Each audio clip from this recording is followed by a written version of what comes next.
What if the destruction of Sodom wasn't divine punishment, but divine repetition? The fourth time heaven had burned cities from the face of the earth, erasing not just their stones, but their very names.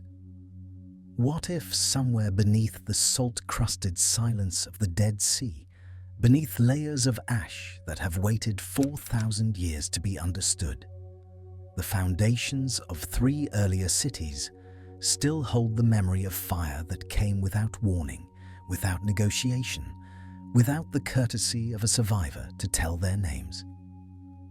An Akkadian tablet in a Berlin vault preserves what the Bible deliberately omits: the record of erasures before the erasure we remember, the sins so complete that even speaking of them was forbidden. The clay still carries the warning. So before the story pulls you under, if you're drawn to histories buried beneath the histories we're taught, consider subscribing. Now settle in. Let your breathing slow. Let the weight of the day begin to lift from your shoulders. The fluorescent lights hum softly in the Vorderasiatisches Museum in Berlin, that steady electrical drone that becomes white noise after a few minutes, fading into the background of consciousness like the distant memory of rain.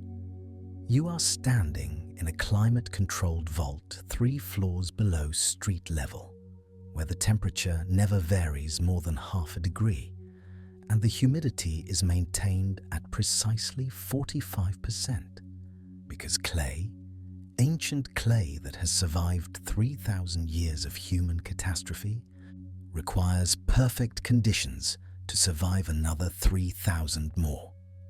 The air carries a faint chemical smell, not unpleasant but distinctly artificial.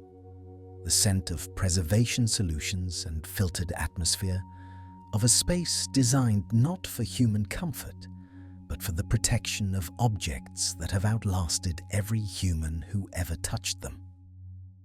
Glass cases line the walls, each one containing fragments of worlds that existed before Rome, before Greece, before the names we learned in school meant anything at all. And in one of these cases, catalogue number V, T9424, rests a tablet roughly the size of a paperback book, its surface covered entirely in those strange wedge-shaped impressions that look almost like bird tracks pressed into mud. The writing system we call cuneiform, from the Latin cunos, meaning wedge. The museum label beneath it offers a tidy explanation: Akkadian religious text, circa 1100 BCE, mythological content relating to the god Erra. Most visitors who make it this far into the collection, and there are not many, glance at the label, perhaps take a photograph, and move on to more visually impressive artifacts, to the glazed brick lions of Babylon, to the towering reconstruction of the Ishtar Gate with its brilliant blue tiles. This small tablet does not demand attention the way monumental architecture demands attention. It sits quietly in its case, patient as only something that has waited 3 millennia can be patient, holding within its clay body a story that most scholars have classified, catalogued, and filed away under mythology, under religious literature, under the category of things ancient peoples believed that we no longer need to take seriously.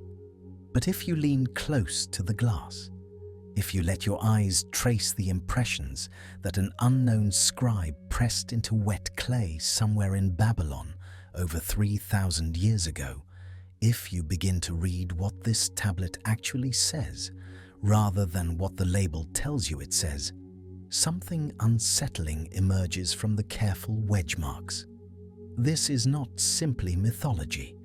This is not merely a story about gods behaving badly, the kind of narrative we dismiss as primitive explanation for natural phenomena. The text contains specific geographic references named locations that correspond to real places in the ancient Near East. It describes a sequence of destruction, a city after city, falling to divine fire in a pattern that suggests not random catastrophe, but systematic elimination. And buried within the poetic language, within the hymnic structure that scholars have used to classify this as religious literature, there are passages that read less like praise songs and more like survivor testimony, like the desperate record of someone who witnessed something terrible and needed the world to know, needed future generations to understand what had happened and why. The Erra Epic, as modern scholars call this text, exists in multiple copies scattered across museum collections from London to Philadelphia to Istanbul, fragments and full versions that scribes copied and recopied for centuries, suggesting that this was not considered minor literature, but something important enough to preserve across generations and political upheavals and the rise and fall of empires. The earliest versions we possess date to approximately 1100 BCE, during the reign of Nebuchadnezzar I in Babylon, though linguistic analysis suggests the core narrative may be older still, perhaps reaching back another 2 or 3 centuries to events that the scribes themselves considered ancient history. The text tells the story of Erra, the god of destruction and plague, and his relationship with Marduk, the chief deity of the Babylonian pantheon.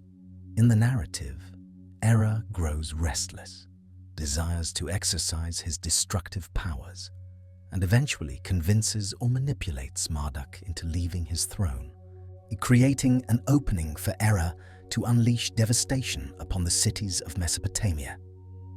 The destruction described is total, overwhelming, fire falling from heaven, walls collapsing, populations annihilated, the ordered world of civilization reduced to ash and silence. Scholars have traditionally read this as a theological explanation for the political chaos of the late Bronze Age, a way for Babylonian priests to explain why their great civilization had suffered periods of collapse and foreign invasion. The gods were fighting, they say the text means, and humans were caught in the crossfire. But this reading requires ignoring certain passages that do not fit comfortably into the framework of allegory and metaphor. There are lines in the Erra Epic that specify cities destroyed before the great cities, settlements annihilated before the ones whose names survived into later memory. The Akkadian phrase Alu Mahru, meaning the former city or the earlier city, appears in contexts that suggest the scribe knew of destructions predating the ones being narrated, erasures so complete that even their names had been lost.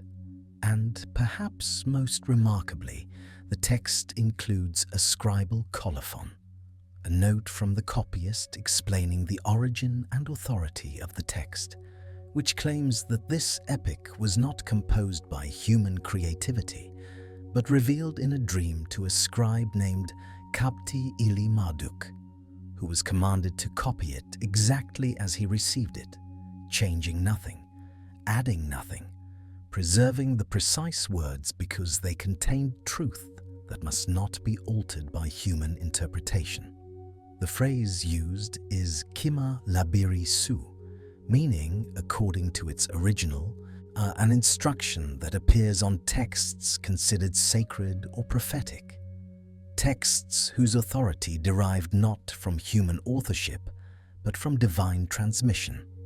Whatever the Erra Epic contains, the ancient scribes who preserved it believed they were preserving something revealed, something important enough that exact reproduction mattered more than literary elaboration. Now let your mind shift from Babylon to the Jordan Valley, from the clay tablets of Mesopotamia to the biblical narrative that most people in the Western world learned first. The story of Sodom and Gomorrah sits in Genesis chapters 18 and 19, a brief but vivid account of divine judgment, so complete that the very names of these cities have become synonymous with wickedness and destruction. The narrative begins with Abraham, the patriarch, and receiving 3 mysterious visitors at his tent near the oaks of Mamre. These visitors, described ambiguously as men and as the Lord, share a meal with Abraham and then reveal that they are traveling to investigate the cities of the plain, specifically Sodom, where Abraham's nephew Lot has settled. The outcry against Sodom and Gomorrah is great, one of the visitors says, and their sin is very grave. What follows is one of the most remarkable negotiations in ancient literature, Abraham bargaining with the divine, asking whether the cities might be spared if 50 righteous people could be found within them, then 45, then 40, then 30, then 20, then finally 10. The Lord agrees to each reduction, promising that even 10 righteous inhabitants would be sufficient to avert destruction. But 10 cannot be found. 2 of the visitors, now explicitly identified as angels, arrive at Sodom and are hosted by Lot. The men of the city surround Lot's house, demanding that he bring out his guests so that they might know them, a phrase whose meaning has been debated for millennia, but which clearly indicates hostile and violating intent. The angels strike the mob with blindness, warn Lot to flee with his family, and at dawn the destruction comes. Then the Lord rained on Sodom and Gomorrah sulfur and fire from the Lord out of heaven. And he overthrew those cities, and all the valley, and all the inhabitants of the cities, and what grew on the ground. Lot's wife looks back during the escape and becomes a pillar of salt, a dead transformation that suggests the destruction was not merely physical, but carried some contaminating quality that affected even those who witnessed it too closely. Abraham rises the next morning, looks toward the valley, and sees smoke rising from the land like the smoke of a furnace. The cities are gone. But here is what most readers miss, what Sunday school lessons and popular retellings consistently omit. The Bible does not describe only 2 cities destroyed. Genesis 14 lists 5 cities of the plain: Sodom, Gomorrah, Admah, Zeboim, and Bela, which is also called Zoar. The destruction narrative focuses on Sodom and Gomorrah because those are where the action takes place. But Deuteronomy 29 makes clear that the destruction was more extensive, comparing potential future judgment on Israel to the overthrow of Sodom and Gomorrah, Admah and Zeboim. 4 cities then, not 2, with Zoar apparently spared because Lot fled there and the angels agreed to preserve it as his refuge. But even this expanded count raises questions. Why does the biblical text mention Admah and Zeboim so briefly, so tangentially, almost as afterthoughts to the main narrative? These were cities of the plain, part of the same political alliance, presumably destroyed in the same conflagration. Yet we know almost nothing about them. No stories survive about their inhabitants, no details of their sins, no dramatic narratives of their fall. They appear in king lists and alliance records, then vanish from history so completely that even their locations remain debated. And this leads to the uncomfortable question that forms the core of our exploration tonight. If 4 cities could be almost forgotten, their names surviving only as brief mentions in a text focused on Sodom, what about cities that were not mentioned at all? What about settlements destroyed before the cities of the plain, erased so thoroughly that not even their names made it into the biblical record? What about the Alu-Mahru, the former cities, the earlier cities that the Akkadian texts hint at but never name? The possibility we must now consider is disturbing in its implications. What if the destruction of Sodom was not the beginning of a pattern, but its continuation? What if divine judgment had fallen on cities of the Jordan Valley and the broader Near East, not once, but multiple times across the centuries, each destruction so complete that the previous one faded from memory before the next occurred? What if there were cities before Sodom, cities whose sins were so severe that even their names were forbidden, whose very existence was erased from the historical record, not by the passage of time, but by deliberate omission, by scribes who knew these places had existed but were commanded not to preserve their memory? The Akkadian texts point toward this possibility with troubling specificity. Among the cuneiform tablets recovered from Nineveh, Babylon, Assur, and other Mesopotamian sites, there are references to destroyed cities that do not correspond to any known archaeological site. Cities described in contexts that suggest they were located in the general region of the Dead Sea Basin. Cities whose destruction is attributed to divine anger provoked by transgressions that the texts describe only obliquely, as if even naming the sins directly was dangerous. 3 city names appear with particular frequency in these destruction contexts, names that scholars have attempted to identify with known sites and failed, names that may represent settlements so thoroughly annihilated that not even ruins remain to be excavated. The concept at work here has a Latin name from later Roman practice: damnatio memoriae, the condemnation of memory, the deliberate erasure of someone or something from official records as if they had never existed. Roman emperors who were particularly hated might have their names chiseled off monuments, their images defaced, their achievements attributed to others, or simply forgotten.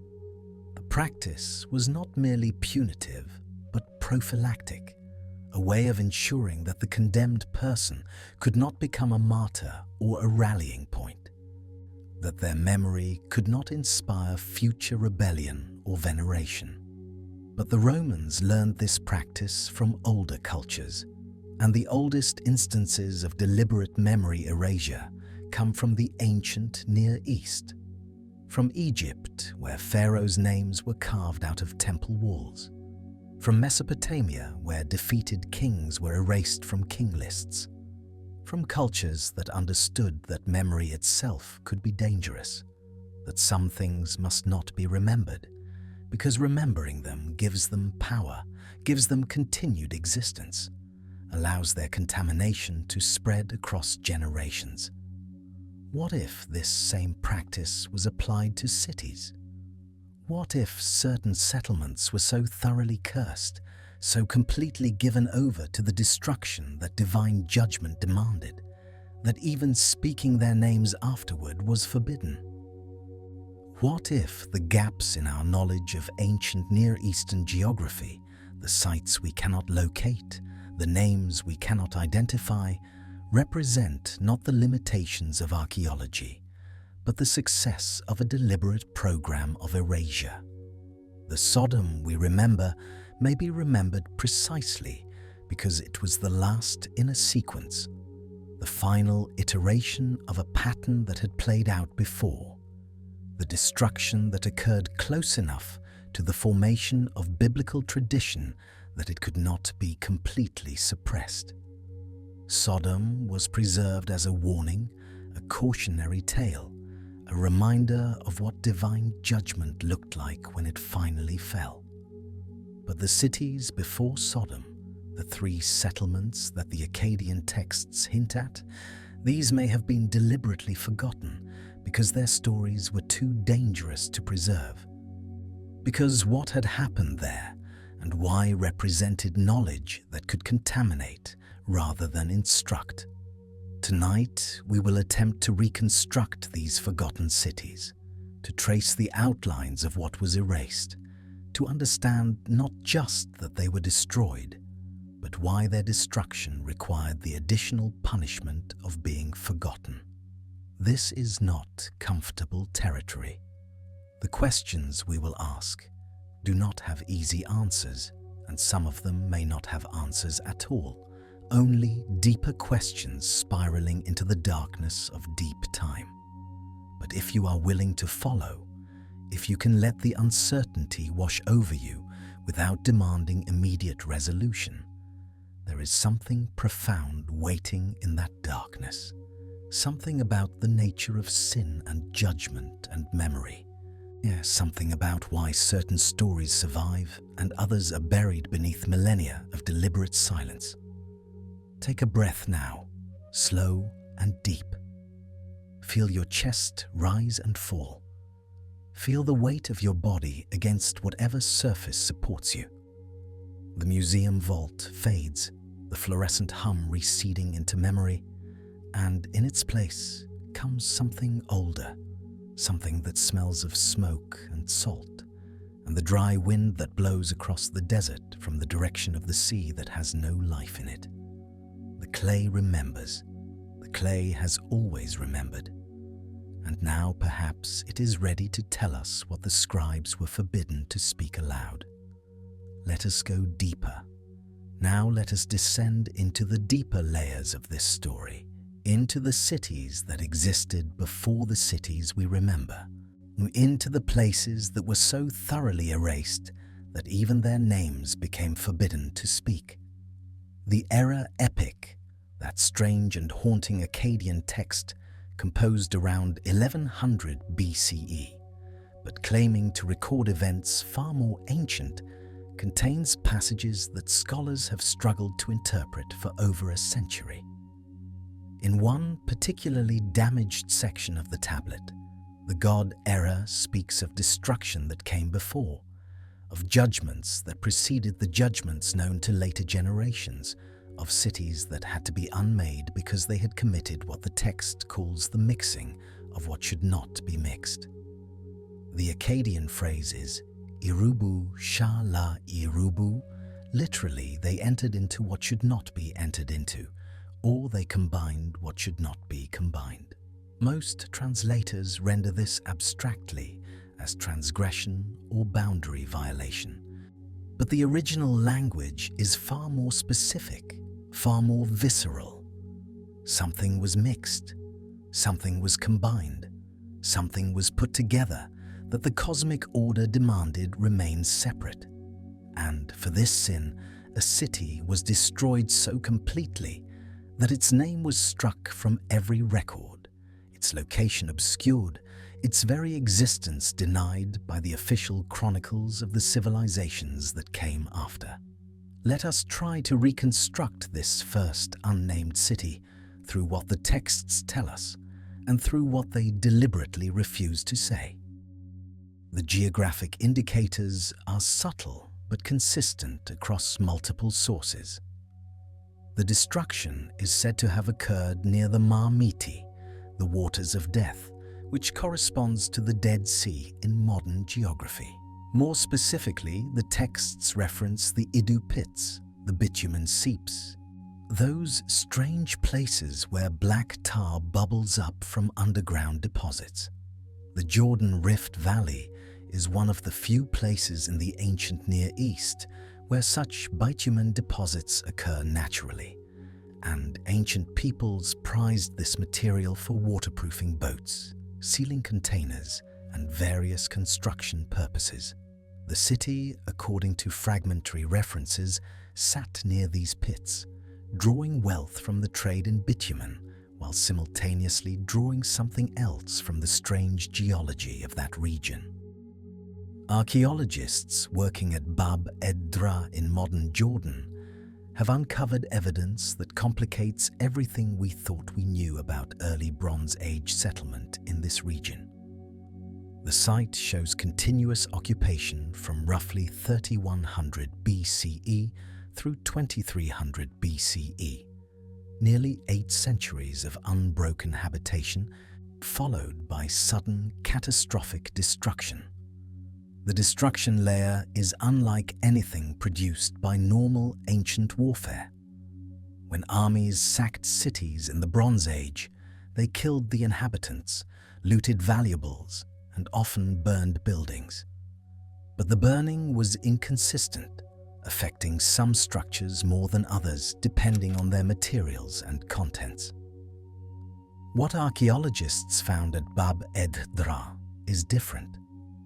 The destruction layer shows evidence of flash heating, of temperatures that vitrified certain materials, of burning so complete and so uniform that it could not have been produced by soldiers with torches.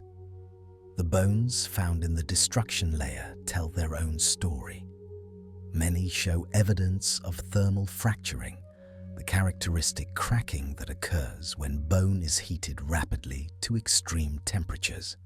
Some show a phenomenon called pugilistic posture, where bodies curl into defensive positions from the rapid contraction of muscles and tendons exposed to intense heat.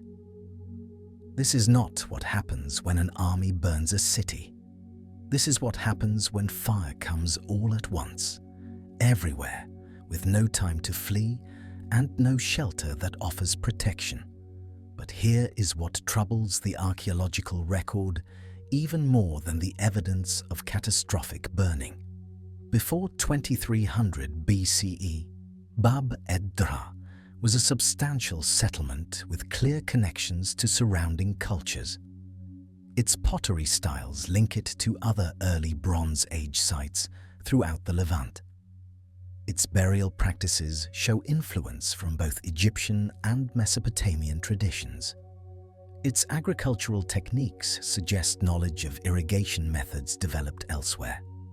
In short, it was a normal Bronze Age city, participating in the normal networks of trade and cultural exchange that characterized the ancient world. And yet, no ancient text mentions it by name. No king list includes its rulers. No diplomatic correspondence references, negotiations, or conflicts with its people. No trade records document caravans arriving from or departing to this location. The city existed. We have archaeological proof of that existence, but the written record acts as though it never was. This silence is not accidental. Ancient Near Eastern scribes were meticulous record keepers. They documented everything from major military campaigns to minor disputes over cattle. They maintained king lists that stretched back centuries, recording even rulers whose reigns lasted only months. They preserved trade records showing the movement of goods across vast distances. For a city the size of Bab-ed-Dra, occupied for nearly 800 years, to leave no trace in any written record from any neighboring culture suggests something more than simple oversight. It suggests deliberate erasure, systematic removal from the historical record, a coordinated effort across multiple scribal traditions to ensure that this place would not be remembered. The Akkadian concept of what we might call damnatio memoriae, though that Latin phrase was coined millennia later, appears in texts from the 3rd millennium BCE. Rulers would order the names of enemies chiseled from monuments, their images defaced, their records destroyed. But such erasure was always visible, always left traces. You could see where the name had been removed, could identify the gaps where records should exist, but did not. What happened to this first unnamed city was different. It was not merely erased from existing records. It seems to have been erased from the possibility of records, removed from the category of things that could be written about, placed beyond the boundary of what human memory was permitted to preserve. Why such thoroughness? The answer may lie in the nature of the sin. The mixing of what should not be mixed is a phrase that appears in multiple Akkadian contexts, and it always carries implications of cosmic danger. The Mesopotamian worldview understood creation as an act of separation. The primordial chaos was divided into heaven and earth, fresh water and salt water, land and sea. The order of the cosmos depended on maintaining these separations. To mix what the gods had separated was not merely to break a rule. It was to undo creation itself, to reintroduce chaos into the ordered world. What mixing occurred in this unnamed city near the bitumen pits? The texts will not say directly, but they provide hints. The references to Idu, to the black substance that bubbles up from below, may be more than geographic notation. In Mesopotamian thought, what came from below the earth belonged to the underworld. The bitumen that seeped up from deep underground was literally the substance of the netherworld, rising into the world of the living. A city built on such ground, a city that drew wealth from harvesting this underworld material, a city whose people worked daily with substances that belonged to the realm of death. Such a city existed on a boundary that was meant to remain uncrossed.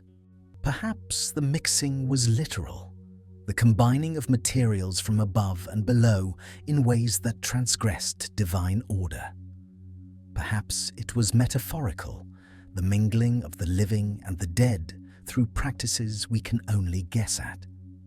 Perhaps it was something else entirely, something so thoroughly erased that even the category of sin it represented has been lost. What remains is absence, the shape of something that should be there but is not, the silence where a name should sound. Now let us turn to the second unnamed city, the city of forbidden knowledge, the place where the secrets of heaven were taught to those unworthy to receive them. If the first city sinned by mixing what should remain separate, the second city sinned by knowing what should remain hidden. The tradition appears first in Mesopotamian sources, but finds its fullest expression in texts that emerged later in the apocalyptic literature of Second Temple Judaism, particularly the Book of Enoch and related works.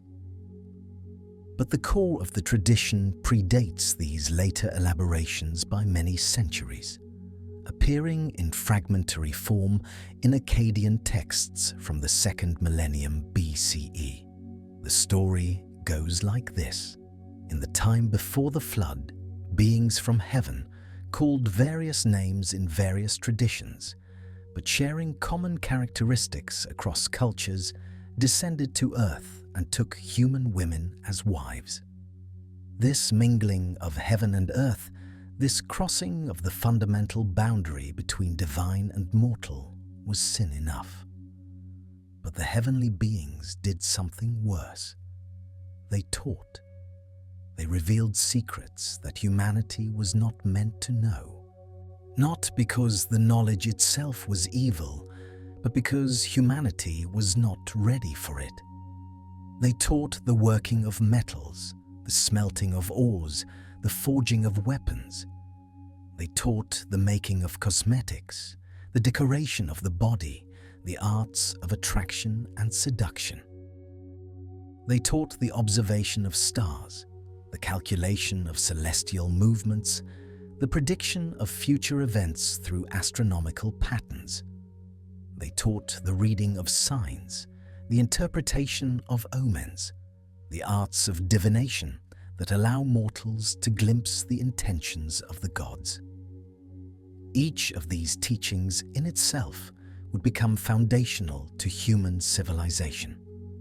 Metallurgy would transform warfare and agriculture. Cosmetics would become essential to religious ritual and social hierarchy. Astronomy would enable navigation, calendar keeping, and the ordering of religious festivals. Divination would provide the framework through which ancient peoples understood their relationship to the divine. These were not evil arts. They were the arts of civilization itself.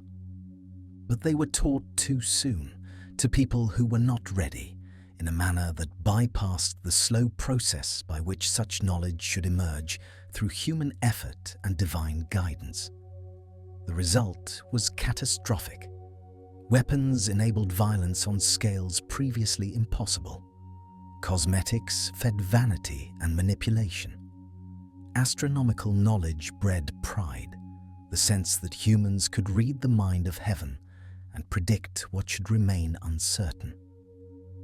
Divination gave mortals power over their own futures in ways that undermined the proper relationship of submission to divine will. A city arose around these teachings, a city where the forbidden knowledge was concentrated, elaborated, developed. The Akkadian texts reference this place obliquely, never naming it directly, but describing it through its characteristics. It was a city of smiths, where the forges never cooled, and the smoke of smelting darkened the sky. It was a city of beauty, where men and women adorned themselves in ways that provoked desire and envy. It was a city of towers, where observers tracked the movements of stars and claimed to know what the gods themselves held secret. Geographic indicators suggest the Transjordan region, the hill country east of the Jordan River, where copper deposits made early metallurgy possible and where elevation provided clear views of the night sky. Archaeological surveys of this region have identified metallurgical sites dating to periods earlier than scholars once thought possible. For decades, the standard chronology held that sophisticated bronze working emerged in the Levant around 2200 BCE, spreading from centers of innovation in Anatolia and Mesopotamia. But excavations at sites like Fainan in southern Jordan have revealed evidence of copper smelting, dating back to at least 3500 BCE, possibly earlier. The technology appeared in these sites without clear developmental antecedents. There is no gradual progression from simple to complex. Instead, relatively sophisticated techniques appear suddenly, as though the knowledge arrived all at once, rather than developing incrementally. Mainstream archaeology explains this through trade and cultural contact, and such explanations may well be correct. But the ancient texts offer a different explanation. The knowledge was given, not developed. It was transmitted from above, not discovered from below. And the transmission itself was the sin. Picture, if you can, the heat of these ancient forges. The charcoal beds glowing orange and white, the bellows pumping air to raise temperatures beyond what any natural fire could achieve. The all-changing state, solid becoming liquid, stone becoming metal, the very substance of the earth transforming into something new. The smell of copper in the air, metallic and sharp, mixing with wood smoke and the sweat of labor. The hammering that never ceased, shaping and reshaping the softened metal into tools and weapons. And the knowledge required to do this, the understanding of temperatures and timing and alloy compositions, did not emerge overnight. It represented generations of experimentation, of trial and error, of accumulated wisdom passed from master to apprentice. Unless it did emerge overnight, unless it was given rather than discovered, unless beings who already possessed this knowledge simply handed it to humanity ready-formed, complete, without the long process of development that would have prepared human societies to use it wisely. The second unnamed city, the city of forbidden knowledge, stands as a warning in the ancient texts. Not against knowledge itself, for knowledge is good and necessary and ordained by the gods as humanity's proper inheritance, but against knowledge received without earning, against power obtained without maturity, and against the shortcuts that bypass the slow wisdom building that prepares the soul for what it will know. This city, too, was destroyed. This city, too, was erased from the records. But traces of it remain in the strange precocity of certain archaeological sites, in the technologies that appear too early, in the gaps between what we find and what we can explain. The third unnamed city requires us to enter territory even more unsettling than what we have traversed so far. If the first city sinned by mixing substances, and the second city sinned by receiving forbidden knowledge, the third city sinned by mixing kinds, by violating the boundary not between materials or between human and divine knowledge, but between human and something other. The Akkadian term used in the relevant passages is minutu, which translates roughly as species or kind or category. The gods created the world by separating and categorizing, by establishing kinds and commanding that each kind reproduce according to its own nature. The animals of the field were one kind, the birds of the air were another, the fish of the sea were a third, and humanity was a kind unto itself, created in divine image but distinct from both animal and divine. To violate the boundary between kinds was to attack the fundamental structure of creation itself. The third unnamed city, according to the fragmentary textual evidence, was destroyed because within its walls the boundary between kinds was violated. The phrase appears in damaged sections of multiple tablets, always in contexts of extreme condemnation, always with implications that what occurred was so severe that even describing it risked contamination. Later traditions elaborate what the Akkadian texts only hint at. The Greek myths speak of cities where humans mated with gods, producing hybrid offspring, heroes and monsters who belonged fully to neither category. The Hindu epics describe Asura cities where the demons intermarried with humans, creating lineages of great power and great danger. The biblical tradition preserves the memory of the Nephilim, the offspring of the sons of God and the daughters of men, giants in the earth in those days, mighty men of old, men of renown. These hybrid beings posed a threat, not merely political or military, but ontological. They represented a category error, a crossing of boundaries so fundamental that their very existence destabilized creation. What does it mean to be human if the category of human can be mixed with other categories? What does it mean to be mortal if immortal blood can flow in mortal veins? What does death itself mean if beings exist who partake of both the deathless and the dying? These questions, implicit in the traditions of hybrid beings, explain why the third city's sin was considered so severe. Murder can be punished by the death of the murderer. Theft can be remedied by restoration and compensation. Even the mixing of substances or the transmission of forbidden knowledge can be addressed by destroying the mixtures and killing those who know. But the creation of hybrid beings introduces something new into the world, something that cannot simply be undone, something that will reproduce and spread unless it is utterly annihilated. The third city had to be destroyed. Every inhabitant had to perish. Every child, every infant, every pregnant woman carrying a fetus that might carry corrupted blood. The destruction had to be total because anything less than total would allow the contamination to survive and spread.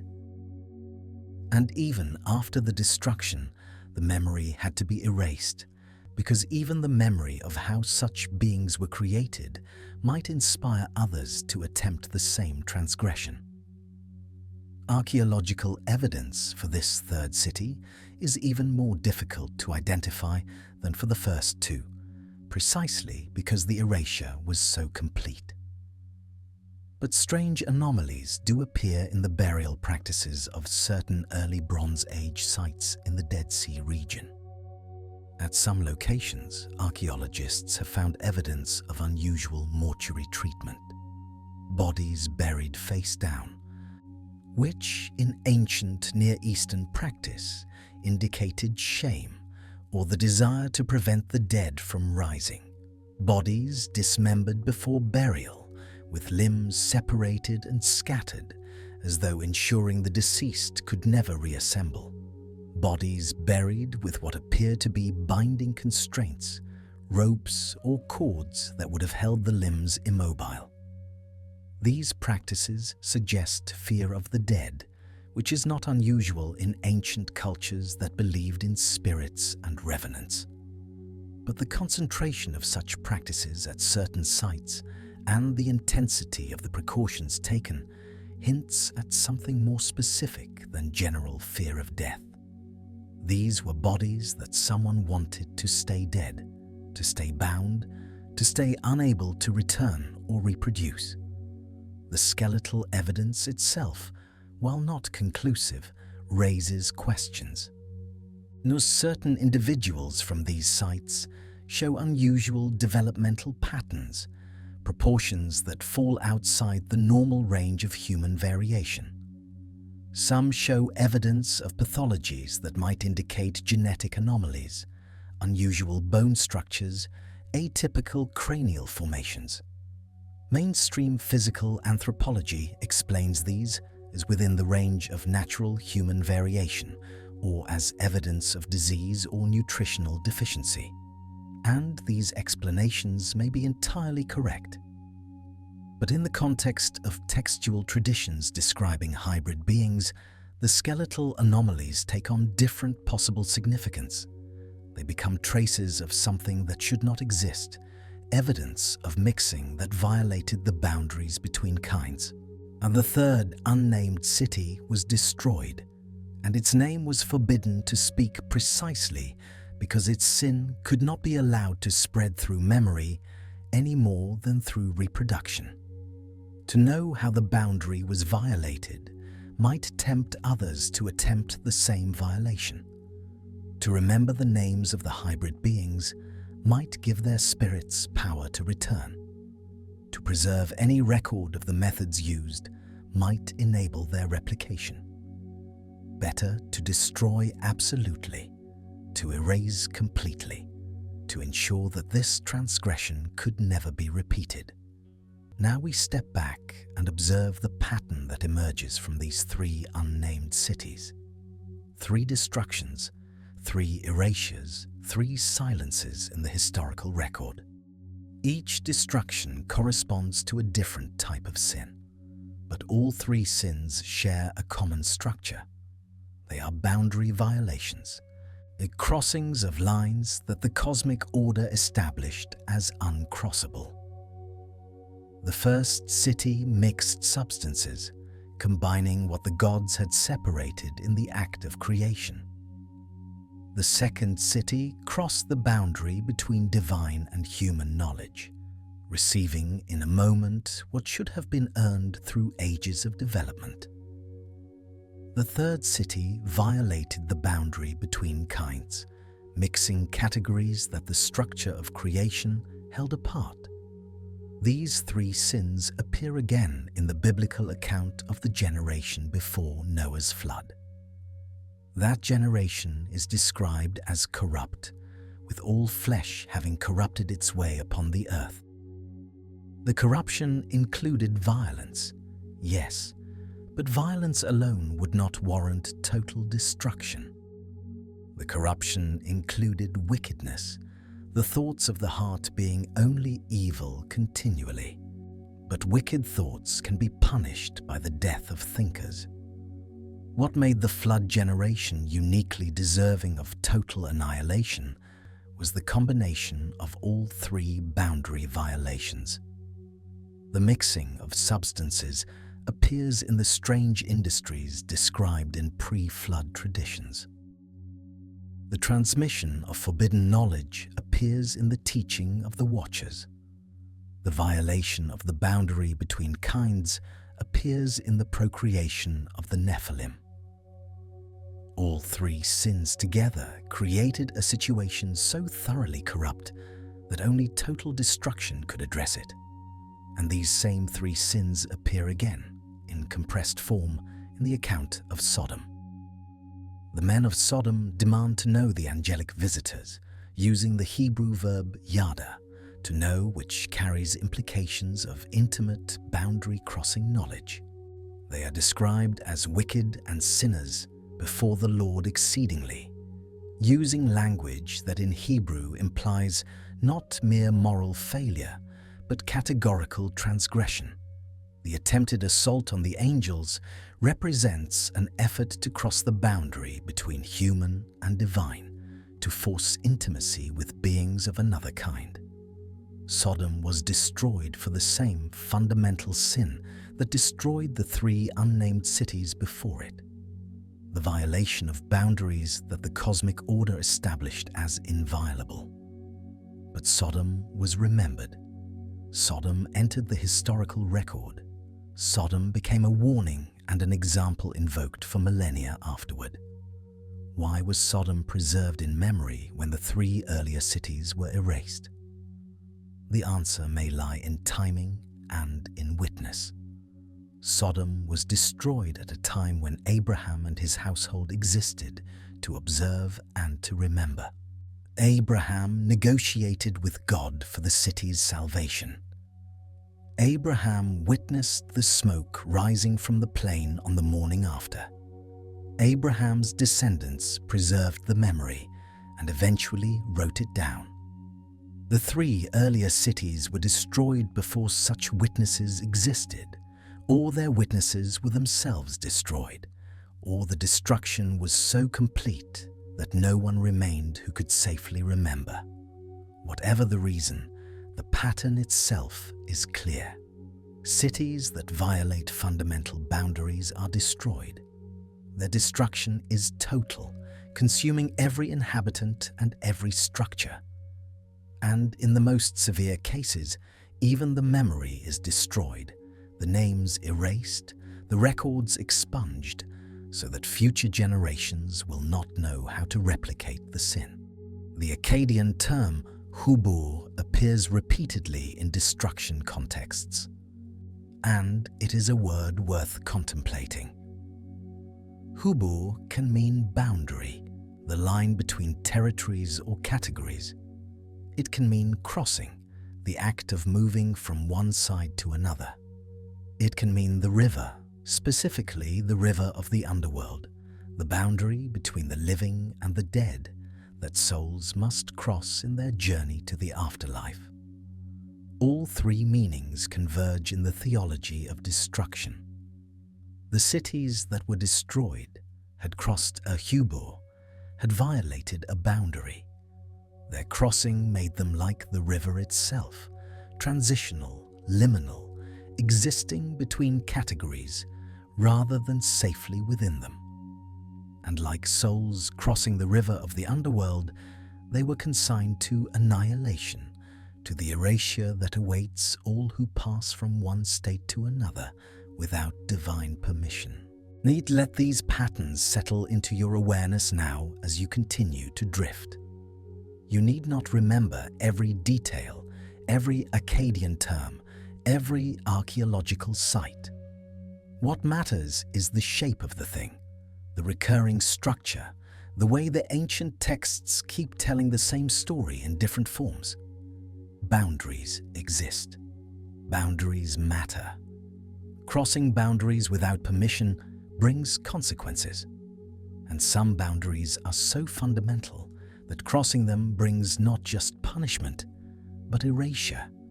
the destruction not only of the transgressor, but of the very memory that transgression was possible.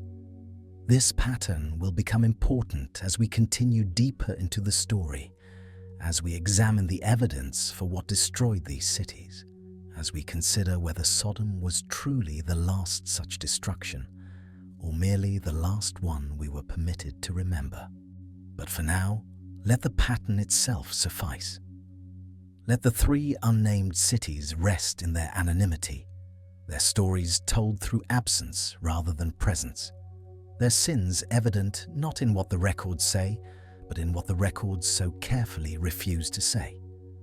The silence itself is testimony. The erasure itself is record.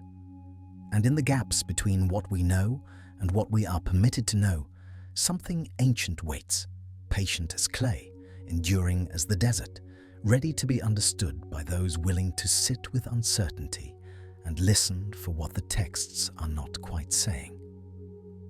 There is something the ancient scribes refused to write, something they circled around with euphemism and deliberate silence, something so dangerous that even committing it to clay was considered a form of transmission, a way of spreading the contamination they had witnessed from a careful distance.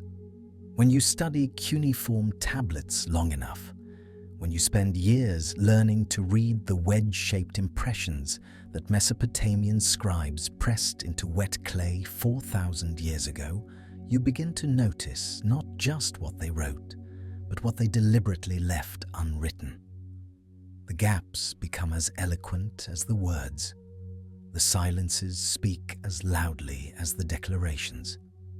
And in the texts that describe the destruction of cities, in the passages that recount divine judgment falling like fire from heaven, there are spaces where words should be but are not, places where the stylus lifted and the scribe chose absence over presence, erasure over record. This was not accident. This was not damage from time or careless storage.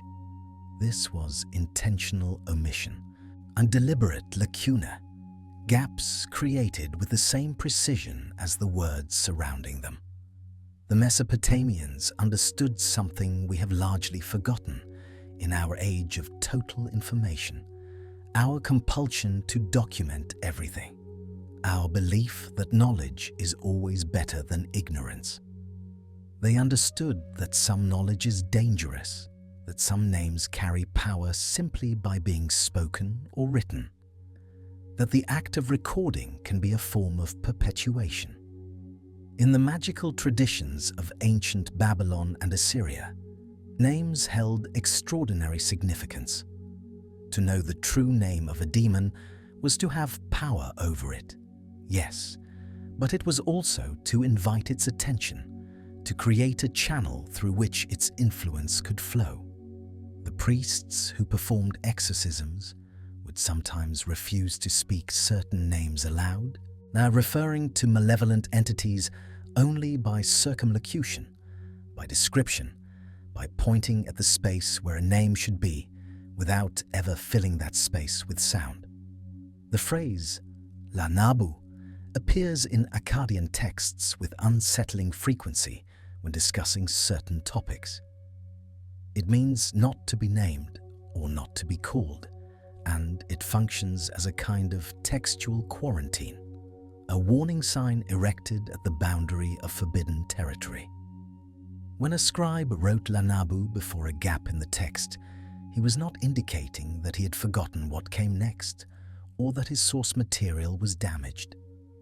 He was indicating that what came next was too dangerous to write, too potent to preserve, too contaminated to transmit to future generations. The cities that were destroyed before Sodom, the three unnamed settlements that the Akkadian texts reference only through their absence, bear this marker. They are La Nabu. They are not to be named, and the sins for which they were destroyed share this designation.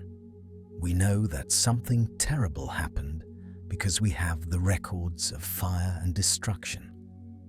we know that divine judgment fell because the gods themselves are quoted taking credit for the annihilation.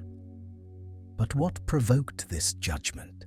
What specific transgressions crossed the boundary from punishable offense to existential threat requiring total erasure?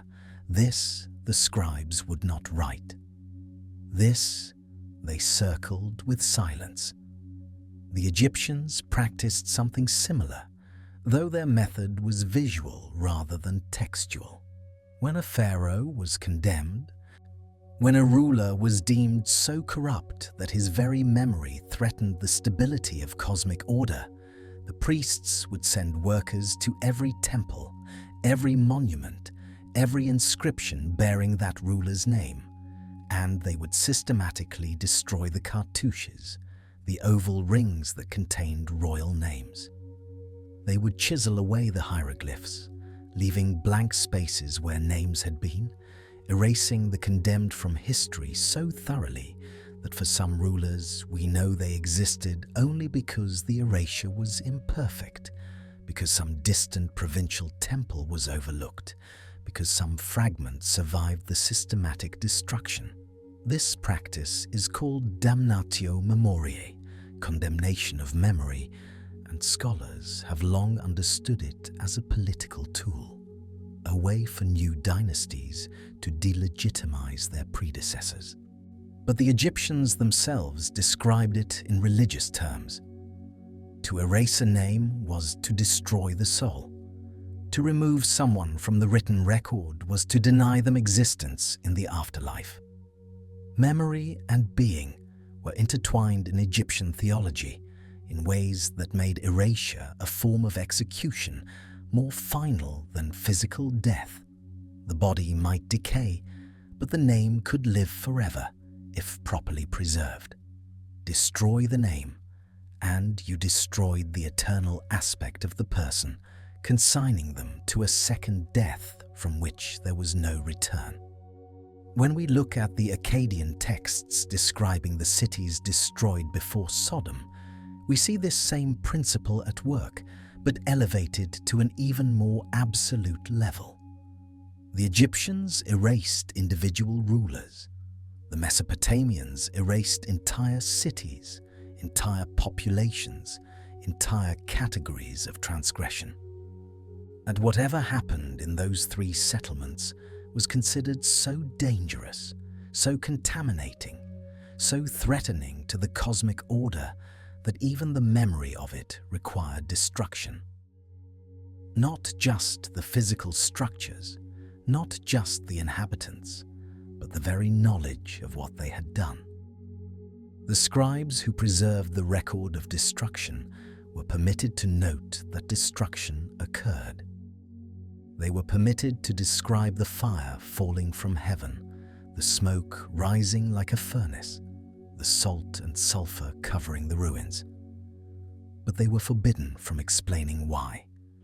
The cause remained lanabu, not to be named, not to be transmitted, not to be given the perpetuation that writing provides.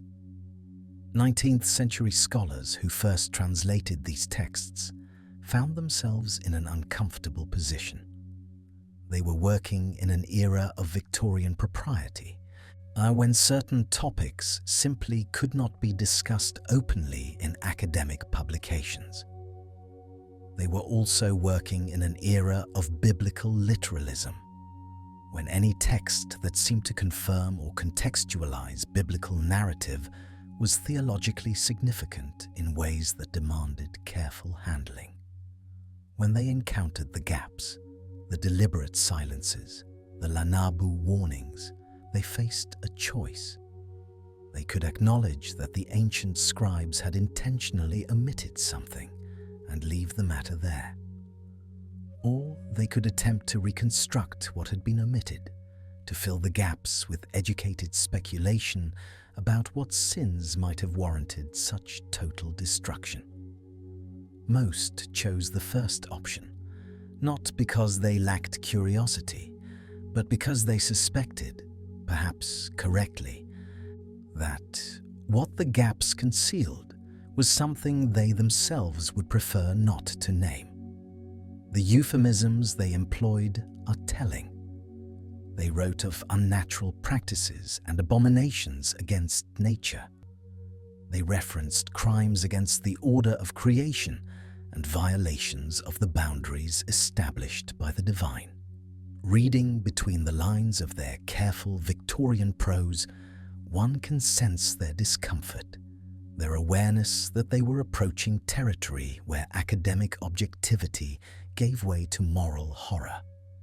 They knew, or believed they knew, what the Akkadian scribes had refused to write, and they themselves chose not to write it, perpetuating across 4,000 years the same policy of deliberate silence.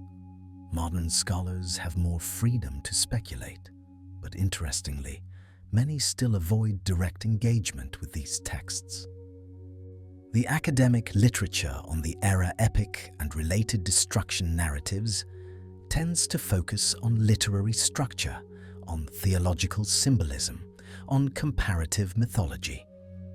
It treats the destruction accounts as stories, as myths, as cultural artifacts to be analyzed rather than records to be believed. This approach has scholarly merit. It allows for objective analysis without the complications of deciding whether divine judgment is a real phenomenon. But it also means that the question of what actually happened, what the destroyed cities actually did, what the La Nabu passages actually concealed, remains largely unexplored in mainstream scholarship. The Hebrew Bible preserves a term that may illuminate what the Akkadian scribes refused to name. The word is toeva, usually translated as abomination, and it appears with striking frequency in passages dealing with the sins of Sodom and the prohibited practices of the Canaanite peoples. Toeva is not simply a strong word for something bad. It carries specific theological weight. It denotes something that violates the fundamental categories of creation, something that transgresses the boundaries the divine established when ordering the cosmos out of primordial chaos. When Leviticus lists practices that are toeva, it focuses consistently on category violations, mixing kinds, crossing boundaries, confusing what was meant to be separate. The wearing of mixed fabrics is tova. The planting of mixed seeds is toeva. The yoking of different animals together is tova. These may seem like minor infractions to modern readers, strange arbitrary rules with no apparent logic. But underlying them is a coherent theological principle. The created order depends on maintained distinctions. The world functions because different categories remain separate.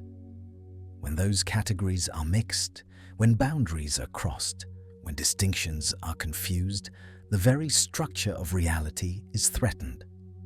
The major transgressions listed as toeva follow this same logic, but at a more fundamental level.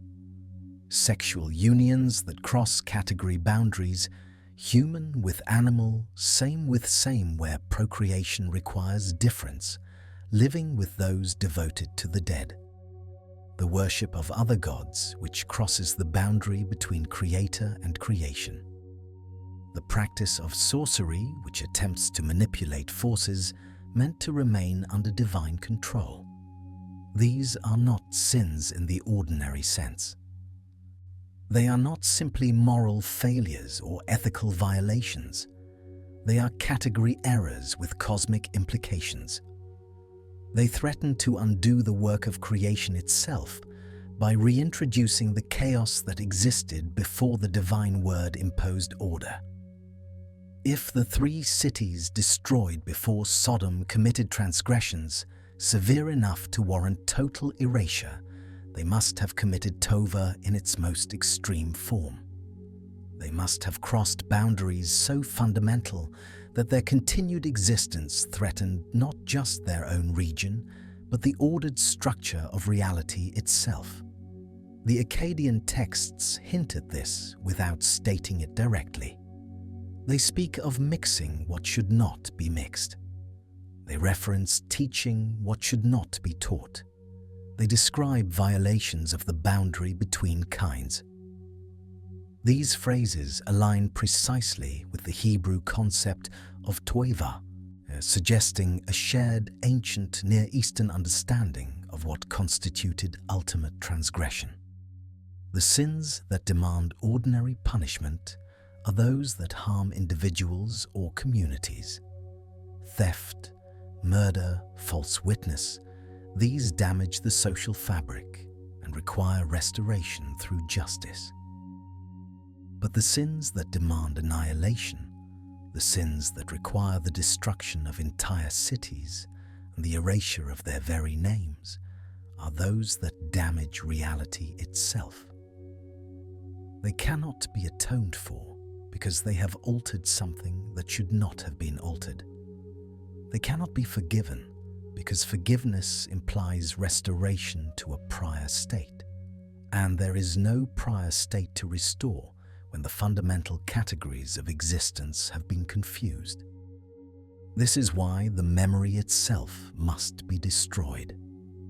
As long as anyone knows what was done, as long as the knowledge of the transgression survives, there remains the possibility that it could be repeated. The contamination could spread. Other cities could learn the forbidden techniques, could cross the prohibited boundaries, could unravel further threads of the created order. The scribes understood this. They preserved enough to warn, enough to indicate that divine judgment had fallen for terrible reasons, but not enough to teach.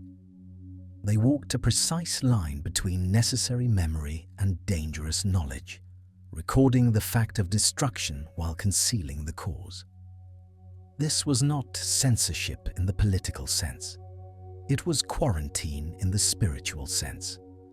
They were containing a contagion that could spread through the very act of documentation. Modern readers, trained to believe that information should flow freely, that censorship is always harmful, that knowledge is always better than ignorance, struggle to understand this mindset. But consider how we handle certain categories of information even today. We do not publish detailed instructions for synthesizing biological weapons. We restrict access to nuclear secrets. We recognize, even in our information age, that some knowledge is too dangerous to spread freely. The Mesopotamians applied this same principle to spiritual matters.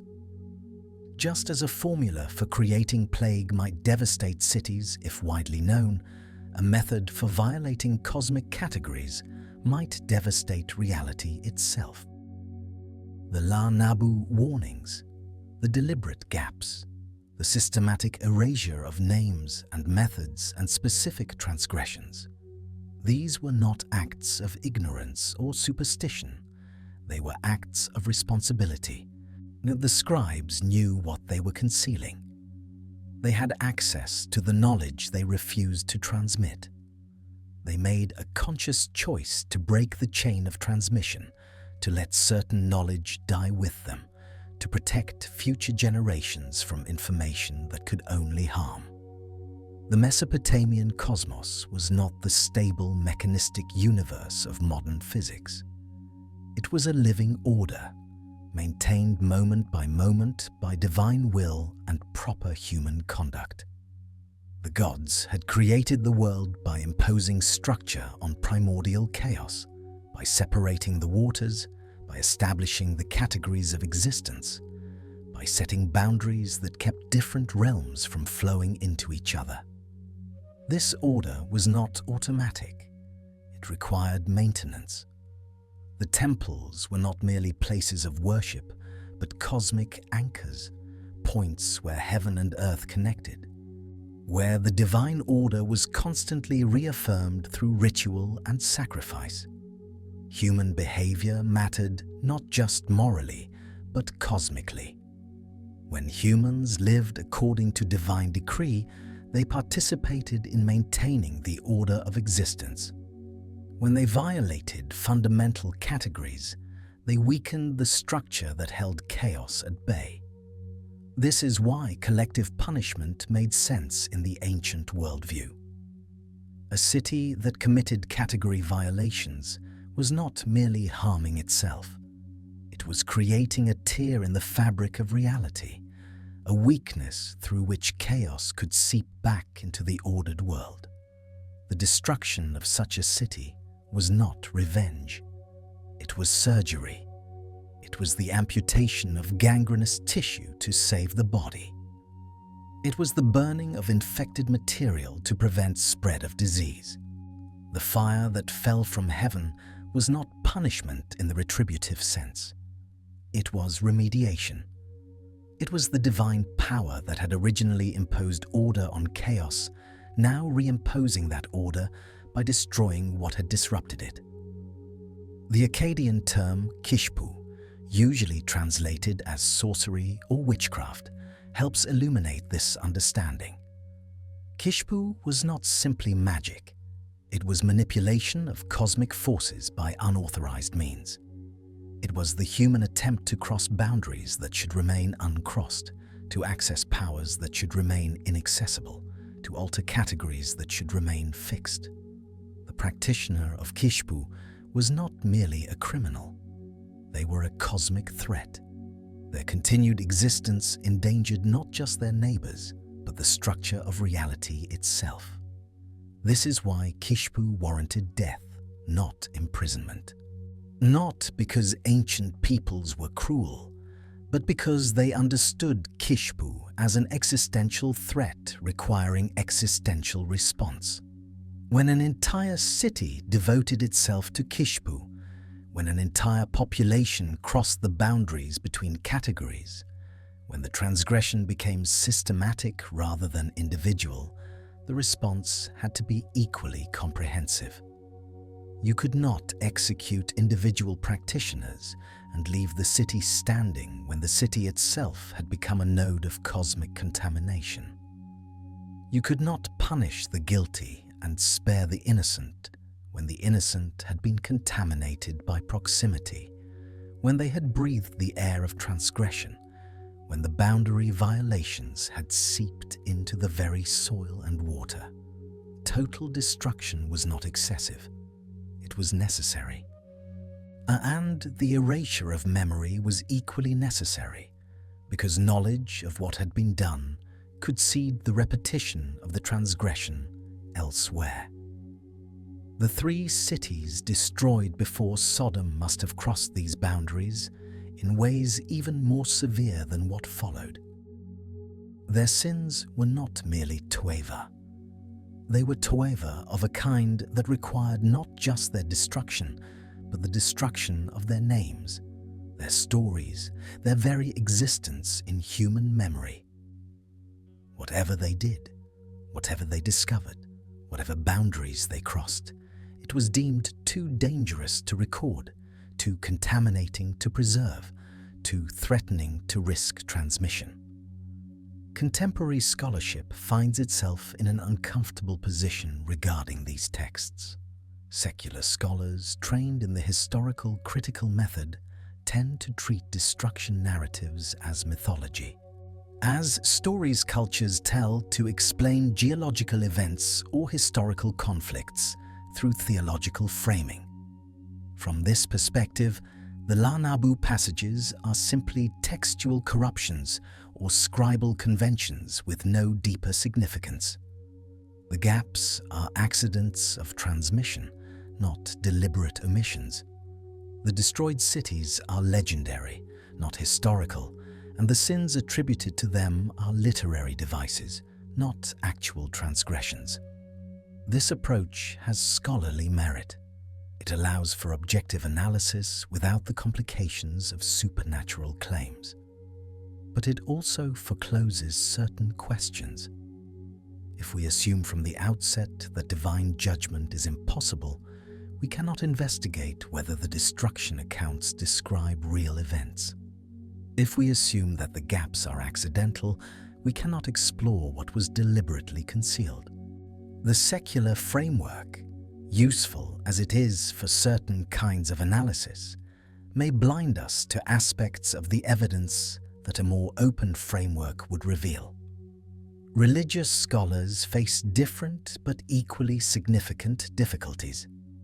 Those who approach the texts from a faith perspective must grapple with the theological implications of what the destructions suggest. If God destroyed entire cities for category violations, what does this mean for divine justice, for human freedom, for the possibility of repentance and forgiveness? The texts present a picture of divine action that many modern believers find uncomfortable. The God who negotiates with Abraham over the fate of Sodom, who agrees to spare the city if even 10 righteous people can be found, is easier to accept than the God who destroyed 3 previous cities so thoroughly that their names were erased from memory. The former fits contemporary understandings of divine mercy.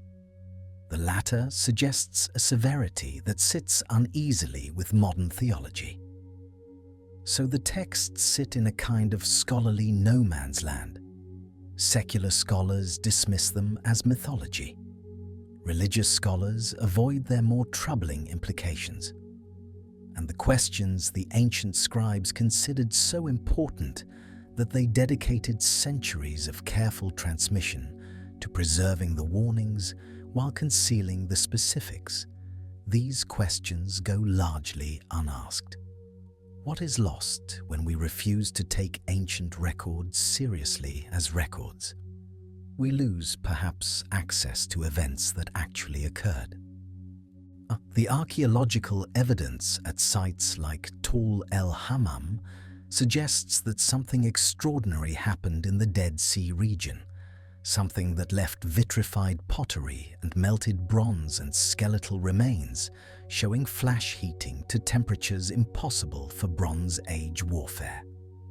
If we dismiss the textual accounts as mythology, we have no framework for understanding what the physical evidence reveals.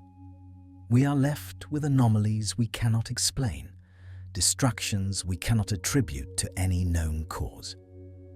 But perhaps more significantly, we lose access to a way of understanding reality that the ancient world took seriously and that we have largely abandoned. The Mesopotamians believed that human behavior had cosmic consequences. They believed that certain actions could damage the structure of reality itself. They believed that some knowledge was too dangerous to preserve and some events too contaminating to remember. We may disagree with these beliefs. We may consider them primitive, superstitious, incompatible with scientific understanding. But we might also ask what we have lost in abandoning them. In an age of climate change, of nuclear weapons, of genetic engineering that allows us to cross boundaries between species, the ancient concern with category violations and cosmic damage takes on new resonance. The Mesopotamians might look at our civilization and see cities ripe for judgment. They might see boundaries being crossed, categories being confused, knowledge being pursued without wisdom about consequences. They might see the same patterns that preceded the destructions they recorded. The same hubris that brought fire from heaven on cities whose names we will never know. Let these thoughts rest now. Let them settle like sediment to the bottom of a still pool. You do not need to resolve the questions tonight. The gaps in the ancient texts have remained unfilled for 4,000 years. They can remain unfilled a little longer. Perhaps the scribes were right to leave them empty. Perhaps some knowledge is better left unknown, some names better left unspoken, some boundaries better left uncrossed. Let your breathing slow. Feel the weight of your body against whatever surface supports you. The silence of the ancient texts is not absence. It is presence of a different kind. It is the deliberate choice to withhold, to protect, to quarantine. In that silence, there is a kind of wisdom. The wisdom of knowing when not to speak. The wisdom of recognizing limits. The wisdom of understanding that some things are better left in the dark spaces where the stylus never pressed, where the clay remained smooth and unmarked, where the answer to the question, "What did they do?" remains forever la nabu, not to be named, not tonight, not ever. Rest in the uncertainty. Let the questions remain questions. The pattern will become clearer as we continue, or it will not. Either way, the ancient scribes made their choice. They preserved the warning while concealing the specifics. They told us that destruction came without telling us why. Perhaps that is enough. Perhaps that is all we need to know. That boundaries exist. That crossing them has consequences.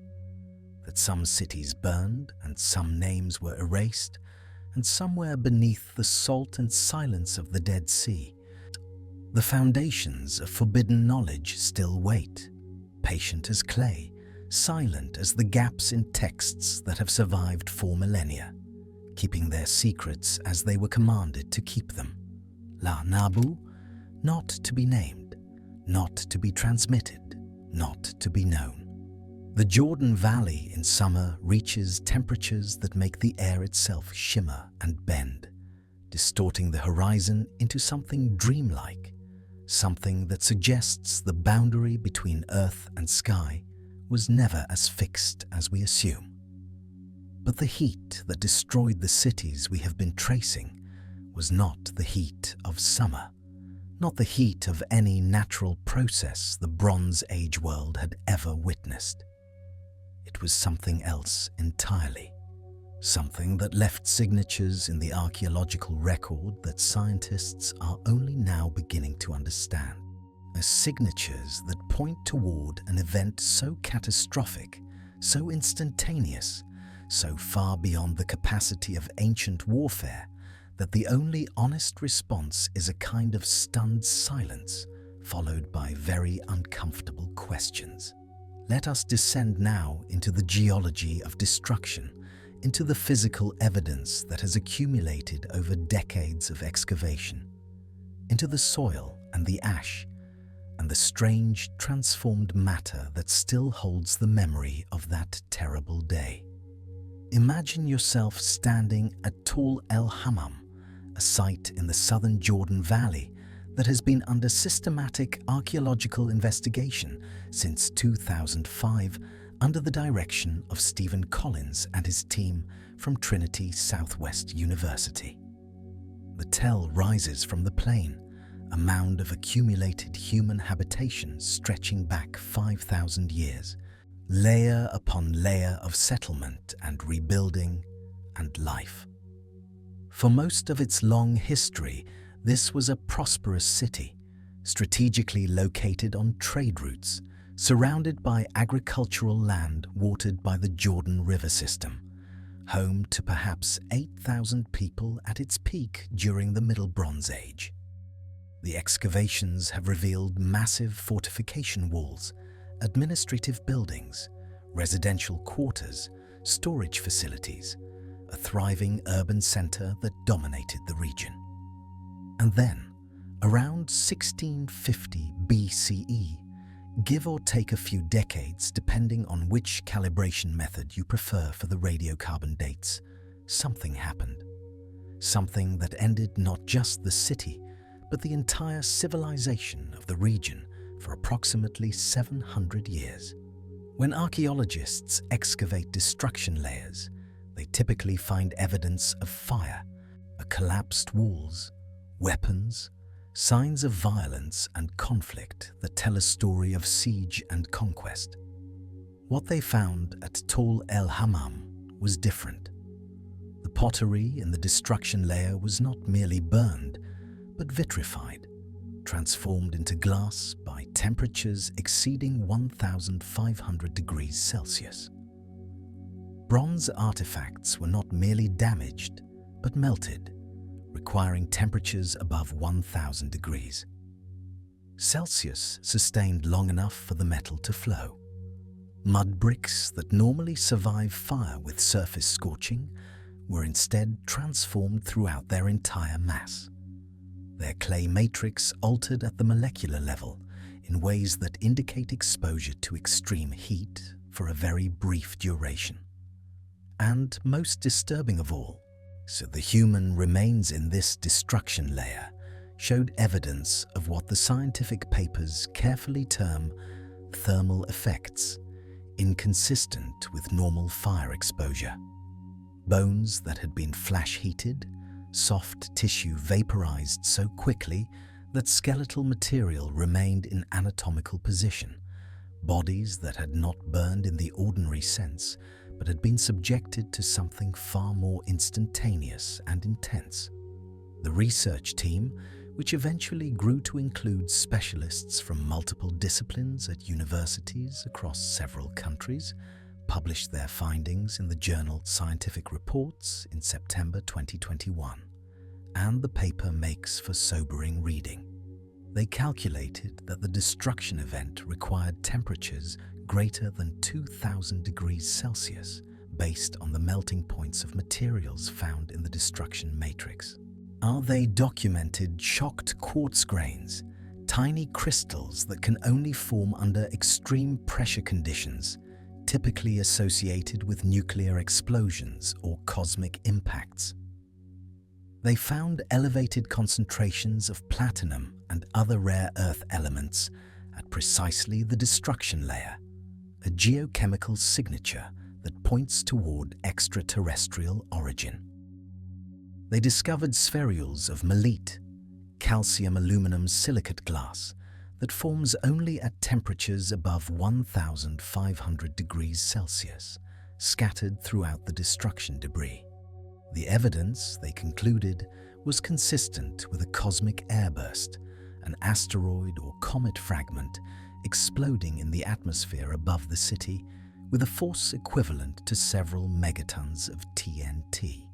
To understand what this means, consider the Tunguska event of June 30th, 1908, when something exploded above a remote region of Siberia with a force estimated at 10 to 15 megatons, flattening approximately 80 million trees across an area of 2,000 square kilometers.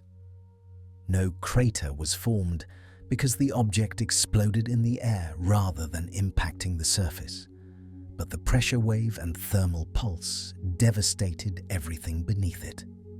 Eyewitnesses reported a column of bluish light, nearly as bright as the sun, followed by a flash and a sound that threw people off their feet at distances of 40 miles. The forest was destroyed in a radial pattern from the epicenter. Trees stripped of branches and bark, some literally vaporized, while others were merely knocked down depending on their distance from ground zero. Now imagine a similar event occurring not over an empty Siberian forest, but over a populated city in the ancient Near East. The inhabitants would have had no warning, no time to flee, no understanding of what was happening. One moment they were going about their daily lives. The next moment the sky became fire and everything they knew ceased to exist. The thermal pulse would have traveled at the speed of light, arriving before any sound or pressure wave, heating exposed surfaces to thousands of degrees in fractions of a second. Clothing would have ignited instantly, skin would have vaporized, buildings would have begun to burn from the inside as organic materials reached their flashpoints simultaneously. Then the pressure wave would have arrived, traveling at supersonic speeds, flattening structures, throwing bodies, creating the strange simultaneous destruction pattern that archaeologists puzzle over. And then silence, Or perhaps not quite silence. Perhaps the crackling of fires and the groaning of collapsing structures, and the terrible absence of human voices where thousands had been speaking moments before. But here is where the archaeological evidence becomes even more troubling, even more difficult to explain through simple cosmic accident. Tall el-Hammam was not the only site destroyed. Across the southern Jordan Valley, at multiple contemporaneous settlements, archaeologists have documented the same destruction layer, the same vitrified materials, the same evidence of instantaneous catastrophic heating.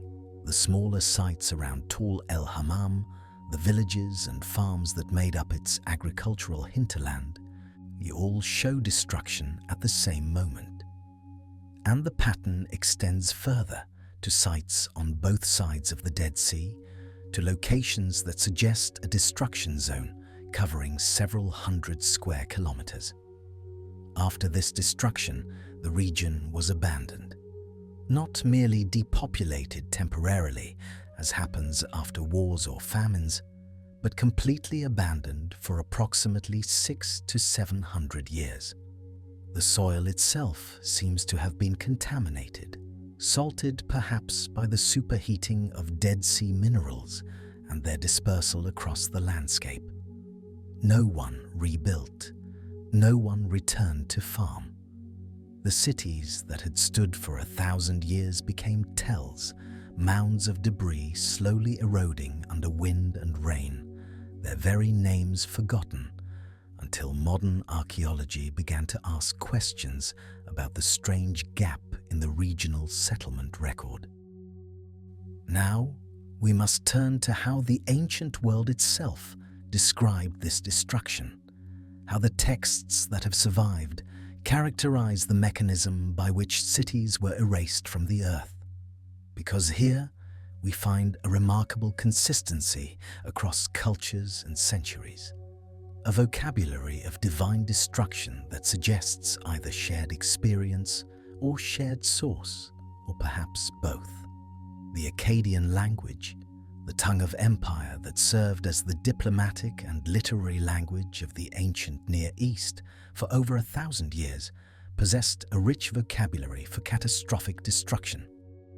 The term ishatum, fire, appears frequently in destruction contexts, but more specific and more terrible is the phrase ishatum shashami, fire from heaven or fire of the sky, a construction that distinguishes ordinary fire from something that descends from above. The Erra Epic, that strange text we encountered earlier, describes the god's destructive power through his weapon, called the shibiru, a term sometimes translated as scepter and sometimes as mace, but which in context clearly refers to something that strikes from a distance, something that falls upon cities rather than something wielded in hand-to-hand combat. When Erra unleashes his shibiru against the cities that have offended him, the text describes effects remarkably similar to what the archaeological record at Tall el-Hammam reveals. Instantaneous destruction, fire that consumes everything, populations that simply cease to exist.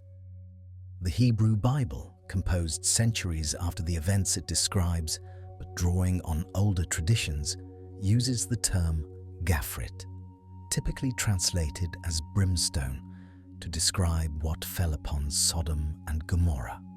This term is related to sulfur, and geological surveys of the Dead Sea region have documented unusual concentrations of elite sulfur balls scattered across certain sites, small nodules of nearly pure sulfite that some researchers argue could not have formed through normal geological processes, but require rapid, high-temperature crystallization from vaporized sulfur compounds.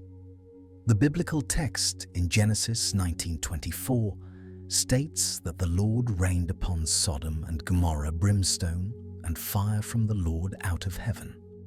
The construction is unusual, almost redundant, as if the author wanted to emphasize both that the destruction came from the sky and that it came from divine agency, as if natural and supernatural causes were somehow the same thing, or at least operated through the same mechanism. Even older are the Sumerian lamentations over the destruction of Ur, composed around 2000 BCE to mourn the fall of that great city to Elamite invaders. But embedded within these lamentations are descriptions that go beyond ordinary conquest, descriptions of fire that descends from above, of storms that carry death, of destruction that seems disproportionate to any merely human agency. The lament for Ur describes how the storm that swept over the city was not an ordinary storm, but something sent from the gods, something that burned and destroyed with supernatural intensity. Some scholars read these as metaphorical descriptions of military defeat, the invading army as divine punishment, the siege fires as heavenly destruction. But others note the specificity of the language, the way the texts distinguish between what the human enemies did and what came from above. The implication that the mortal invasion was somehow accompanied or preceded by something else, something that prepared the way for conquest by destroying the city's ability to resist. And here we encounter the profound mystery that runs through all these ancient destruction narratives, the problem that theologians and historians and archaeologists have all had to confront. If the destruction was total, if cities were erased so completely that even their names were forgotten, how do we have any record at all? How did the scribes who pressed these words into clay know what happened inside the cities that burned? How did the traditions survive the events they describe? This is what we might call the survivor problem. And every ancient destruction narrative addresses it, explicitly or implicitly, because every culture that passed down these stories had to explain how the stories reached them across the gap of annihilation. In the Genesis account, the mechanism is clear. Lot escapes. He is warned by divine messengers. He flees before the destruction begins. He survives to tell what happened, though even his escape is compromised by his wife's fatal backward glance and his own subsequent moral failures in the cave. Lot is not a hero of the narrative, but a witness, a survivor whose function is precisely to preserve the memory of what was destroyed. His survival is not earned through righteousness, for Abraham's negotiation with God revealed that no 10 righteous people could be found in Sodom, but granted through the merit of his uncle Abraham and through the narrative necessity of having someone left to tell the tale. The Akkadian texts handle the survivor problem differently and perhaps more interestingly. The Erra Epic claims in its colophon, that final section where scribes noted information about the text's composition and transmission, that the tablet was not composed by human imagination, but revealed in a dream to a scribe named Kapti Ilani Marduk. After the destruction was complete, after the cities had burned and the fires had died, and the silence had settled over the ruins, the god communicated what had happened through prophetic vision to a human vessel, who then recorded what he had been shown. This is not history as we understand it, not eyewitness testimony or documentary evidence, but something else. Something that occupies a strange middle ground between memory and revelation. The scribe did not see the events, but he received knowledge of them through divine communication, and he was commanded to record them exactly, to pass them on without alteration, to serve as a conduit for information that would otherwise have been lost with the cities themselves. This concept of the divinely preserved witness appears across ancient Near Eastern tradition. Someone must survive. Someone must remember. Someone must write it down. But the survivor is not always a participant in the events. Sometimes the survivor is a prophet who sees from afar, a dreamer who receives visions, a scribe who takes dictation from the divine. The preservation of the record is itself a miracle, a divine intervention as significant as the destruction it documents, because without the witness, the destruction would be meaningless, would teach no lesson, would serve no purpose except annihilation for its own sake. Let yourself settle deeper now into this contemplation of fire and witness and the strange persistence of memory across millennia of silence. Feel the weight of the covers over your body, the pressure of the mattress beneath you, the rhythm of your breath moving slowly in and out. Somewhere in the Jordan Valley, the tells still rise from the plain, artificial hills created by centuries of human habitation and one terrible moment of divine destruction. The wind from the Dead Sea carries salt and minerals across that abandoned landscape, preserving what the fire left behind, coating the ruins in a thin crystalline layer that glitters in the sun. The excavators come with their brushes and their screens and their careful measurements, and they uncover what has waited 4,000 years to be understood. And they write their papers and argue their interpretations and try to fit the evidence into frameworks that can accommodate temperatures that should not have existed, destruction patterns that should not have been possible, a gap in the historical record that lasts 7 centuries and has no parallel in the archaeology of the region. And now we must attempt to place these destructions in time, to establish a chronology of divine judgment that stretches across 1,000 years and encompasses the 3 unnamed cities we have traced, as well as the cities whose names we know. The dating of ancient events is always uncertain, dependent on radiocarbon calibration curves and pottery typologies and synchronisms with better documented chronologies in Egypt and Mesopotamia. Different scholars using different methods arrive at different dates, sometimes varying by centuries, and the further back we go, the wider the uncertainty becomes. But certain patterns emerge when we examine the destruction layers across multiple sites, patterns that suggest something other than random catastrophe, something that might be called rhythm or cycle, or perhaps patience. The first of the unnamed cities, the one whose destruction the Akkadian texts associate with the mixing of what should not be mixed, appears to have fallen sometime around 2350 to 2300 BCE.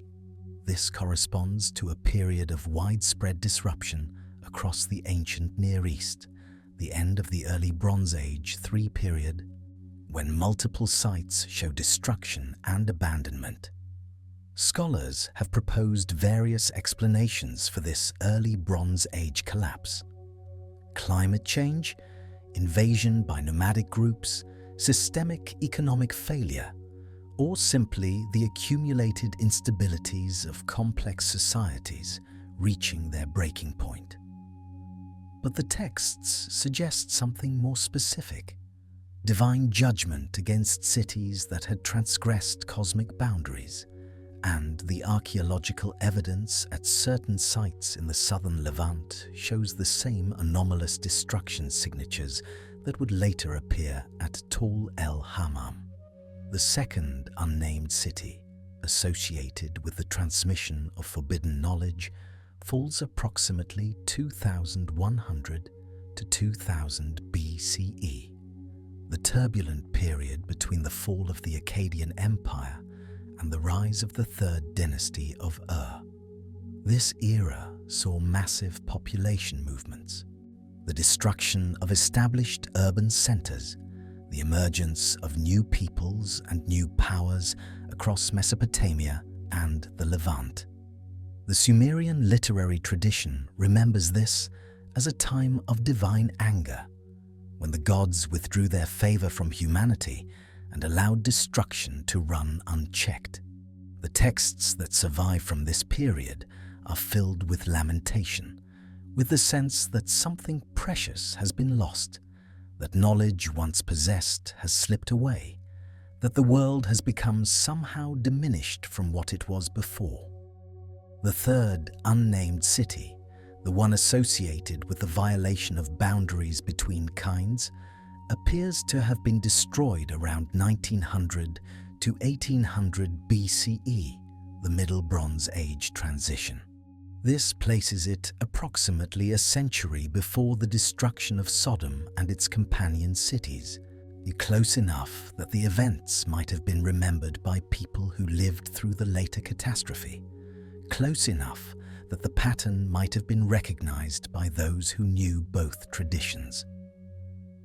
And then Sodom itself, around 1650 BCE, the destruction that the biblical tradition chose to preserve and the Akkadian texts seem to reference as the culmination of a sequence. Consider the pattern that emerges. Destructions separated by roughly 200 to 300 years, each one targeting cities that had transgressed similar but not identical boundaries, each one complete and catastrophic, each one followed by a period of abandonment and silence. This is not the pattern of random cosmic events, asteroids or comets striking the Earth at intervals determined purely by celestial mechanics. This is, if the texts are to be trusted even partially, a pattern of judgment, of patience wearing thin, of divine response to human transgression, operating on a timescale that spans generations. 200 years between destructions, long enough for cities to rebuild, for populations to recover, for the memory of the previous catastrophe to fade from living recollection into story and then into myth. Long enough for the same sins to emerge again, for the same boundaries to be transgressed again, for the same divine patience to be exhausted again. The generation that witnessed one destruction would be long dead before the next one came. Their children might remember the stories. Their grandchildren might half believe them. Their great-grandchildren might dismiss them entirely as legends from a primitive past. And then the fire would fall again, and a new generation of survivors would begin the long process of forgetting all over again. This rhythm of judgment, this patience that waits centuries before acting, this pattern of warning and reprieve and ultimate consequence runs through the biblical tradition as well. Noah's flood comes after generations of increasing wickedness, after the patience of God is exhausted by the persistent corruption of humanity. The destruction of Sodom comes after Abraham's negotiation, after the possibility of salvation through righteous remnant has been tested and found wanting. The prophetic tradition consistently portrays divine judgment as delayed, as patient, as giving every opportunity for repentance before finally acting. The pattern we have traced across the Akkadian texts and the archaeological record fits this theological framework with disturbing precision. Destructions that come not randomly, but rhythmically, not instantly, but after long periods of divine forbearance, not without warning, but after the warnings have been ignored for generations. Let this pattern settle into your awareness as you drift towards sleep, not as a source of anxiety, but as a recognition of something old and deep in the structure of human experience. The ancient world knew that cities could burn, that civilizations could fall, that fire could descend from heaven without warning or mercy. They encoded this knowledge in their myths and their chronicles and their religious traditions, and they passed it forward through millennia because they believed it mattered, because they believed the pattern would continue, because they wanted future generations to understand what had happened and what might happen again. The excavations continue at Tall El Hammam and other sites across the southern Jordan Valley. The evidence accumulates, the interpretations are debated, the scientific papers multiply with their careful language and their startling conclusions. And somewhere beneath the salt and the sand and the accumulated weight of 4,000 years, the foundations of those destroyed cities still wait, still hold the memory of that terrible day when the sky became fire and everything changed. The pattern is written in the earth itself, in the vitrified pottery and the melted bronze, and the shocked quartz and the platinum anomalies.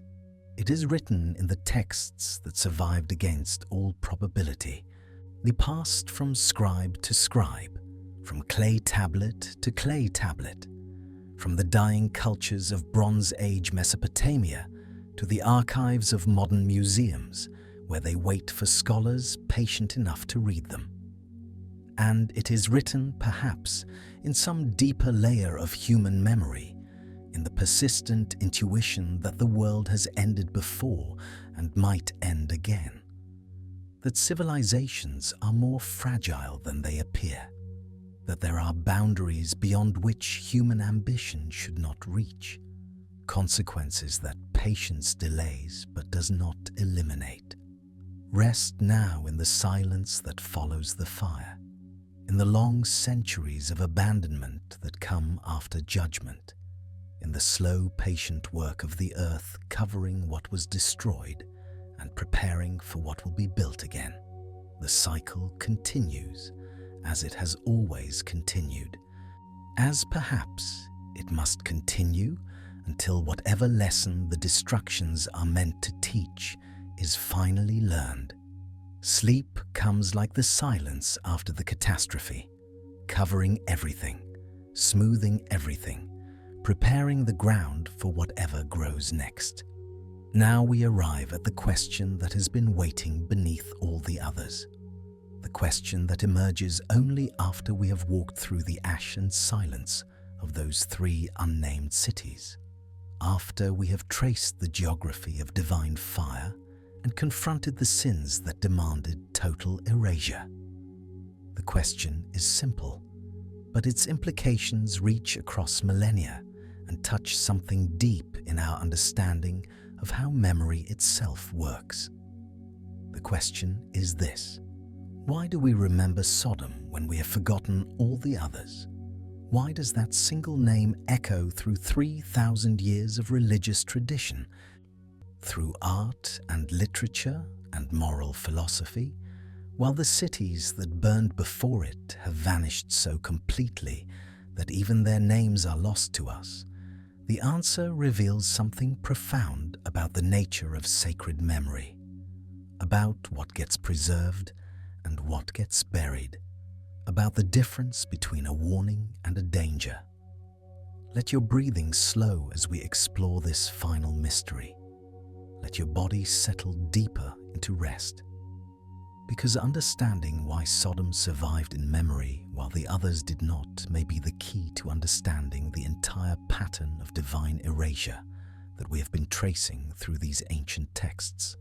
The timing of Sodom's destruction matters enormously, and scholars who study the formation of biblical tradition have long recognized that the events of Genesis exist at a particular distance from the writers who preserved them, close enough to carry genuine historical memory, far enough to have accumulated layers of theological interpretation. When Sodom burned, the ancestors of the Israelite people were already present in the land, already developing the oral traditions that would eventually become scripture. Abraham himself, according to the Genesis account, witnessed the aftermath, stood on the heights above the plain, and saw the smoke rising like the smoke of a furnace, watched the columns of destruction ascending into the morning sky. And this detail matters because Abraham had descendants. Had Isaac, who had Jacob, who had 12 sons, who became the tribes, who became the nation that eventually wrote these memories down. There was an unbroken chain of transmission from witness to text, perhaps 36 generations across, which the story was told and retold, shaped and reshaped, but never lost. The memory had carriers. It had a community that found the memory useful, that saw in Sodom's fate a warning relevant to their own existence. And this is precisely what distinguishes Sodom from the cities that burned before it. Those earlier destructions occurred before the Abrahamic lineage existed, before there was a community positioned to receive and transmit the warning. They burned in an era when the peoples who would eventually become Israel were not yet differentiated from the broader population of the ancient Near East, when no specific lineage had been set apart to serve as witnesses and recorders of divine action. So when those cities burned, their memory was held only by scattered survivors, perhaps by neighboring peoples who absorbed fragments of the story. But these fragments had no protected channel of transmission, no covenant community dedicated to preserving them. They dispersed into the general mythology of the region, became the Akkadian destruction accounts that scholars now struggle to interpret, lost their specificity as they passed from mouth to mouth across cultures and centuries. But there is something deeper here, something beyond mere timing and transmission, because the Akkadian texts suggest that the earlier cities were not just forgotten through accident of history. They were deliberately erased, their names actively suppressed, their memory treated as dangerous rather than instructive. And this points to a crucial distinction that ancient peoples understood better than we do today. The distinction between useful memory and dangerous memory, between stories that warn and stories that contaminate. Sodom was preserved as a useful memory, a warning, a moral lesson. The name itself became a byword, a shorthand for divine judgment against certain sins. And this utility is precisely why it survived. Communities found value in remembering Sodom, found that the memory served their purposes of moral instruction and theological understanding. They could point to Sodom and say, this is what happens. This is where certain paths lead. The memory had pedagogical function. It could be safely transmitted because the lesson was clear and the warning applicable. But the earlier cities represented something different. Their sins were not just punishable offenses that could serve as cautionary tales. Their sins were contagious, dangerous, the kind of knowledge that corrupts merely by being known, the kind of transgression that spreads through description. Consider what the texts suggest about those earlier cities. The mixing of what should not be mixed, the transmission of forbidden knowledge, the violation of fundamental boundaries between kinds of being. These are not sins that can be safely described in detail. They are sins that might inspire imitation, that carry within their very description the seeds of recurrence. And ancient peoples understood this. They practiced forms of censorship and suppression that we have largely abandoned. They knew that some knowledge is dangerous, that some memories must be buried for the safety of those who come after. So the earlier cities were not just forgotten, but actively erased, their names removed from records, their locations obscured. Their stories told only in fragments, carefully stripped of the details that might allow reconstruction. This was not failure of transmission, but success of suppression. Not accidental loss, but deliberate burial. The communities that might have preserved these memories chose instead to protect future generations by ensuring the memories would fade. Abraham occupies a unique position in this pattern. He is the witness whose testimony would endure, but he is also notably not a witness to the earlier destructions. He arrives in Canaan, according to biblical chronology, sometime in the early 2nd millennium BCE. Perhaps around 1900 to 1800 BCE, depending on which scholarly reconstruction you follow.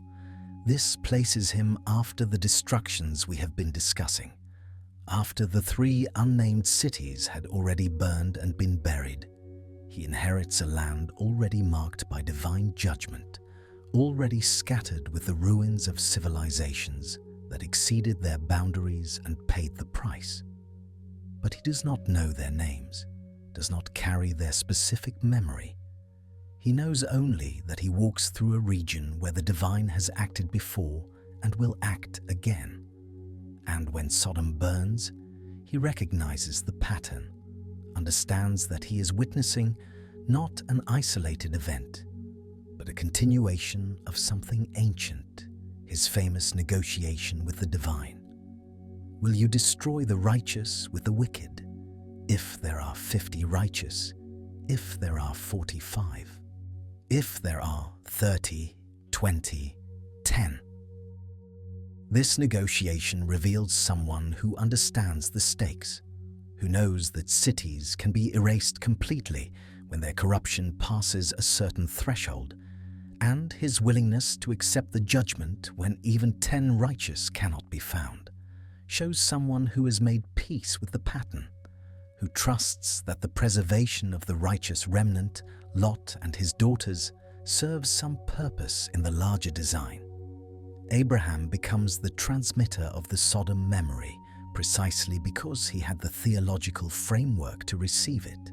He understood what he was witnessing, because he already knew, from whatever fragmentary traditions he had inherited, that this had happened before and would happen again, so he ensured his descendants would remember. It would preserve this instance of the pattern, even as the earlier instances faded into the general mythology of the region. Let us turn now to the cities we have lost, to the question of what else might lie buried beneath the salt and silence of the Dead Sea region, waiting for discovery, or perhaps meant to remain hidden forever.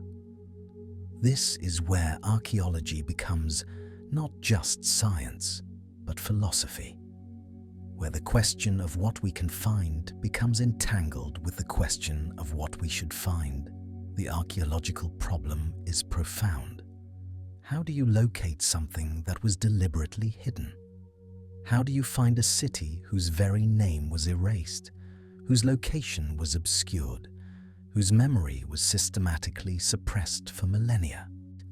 Traditional archaeology relies on exactly the kind of evidence that would have been destroyed or concealed in cases of deliberate erasure.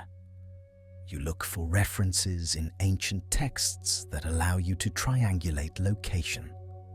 You look for trade goods that establish connections to known sites. You look for continuous settlement patterns that let you trace backward through time. But if a site was deliberately buried, if records were altered to remove references, if survivors were scattered rather than allowed to resettle, then all these conventional methods fail. You are left searching for absence, for gaps in the record that might indicate something removed rather than something never present, for anomalies that suggest suppression rather than simple loss. The Dead Sea region presents unique challenges and opportunities for this kind of archaeology. The extreme salinity, the arid climate, The geological instability have combined to preserve some things remarkably well while destroying others completely. Organic materials that would decay in days elsewhere can survive for millennia in the salt-crusted soil. The famous Dead Sea Scrolls demonstrated how the region's conditions can preserve even fragile papyrus and leather for 2,000 years. But the same conditions that preserve some materials destroy others. Metals corrode in the salt, pottery fractures from the extreme temperature, variations between day and night, and the landscape itself has changed dramatically over the millennia. The Dead Sea has risen and fallen, expanding and contracting, covering and uncovering sites that once stood on dry land, cities that may have been built on what was then the shore of a smaller lake, may now lie beneath meters of water or under layers of evaporite deposits that have accumulated over centuries of the lake's retreat. We know from archaeological work at sites like Tol El Hammam and Bab ed-Dra that the region was densely populated during the Bronze Age, that significant urban centers existed along the trade routes that skirted the Dead Sea, and we know that many of these sites show evidence of sudden catastrophic destruction.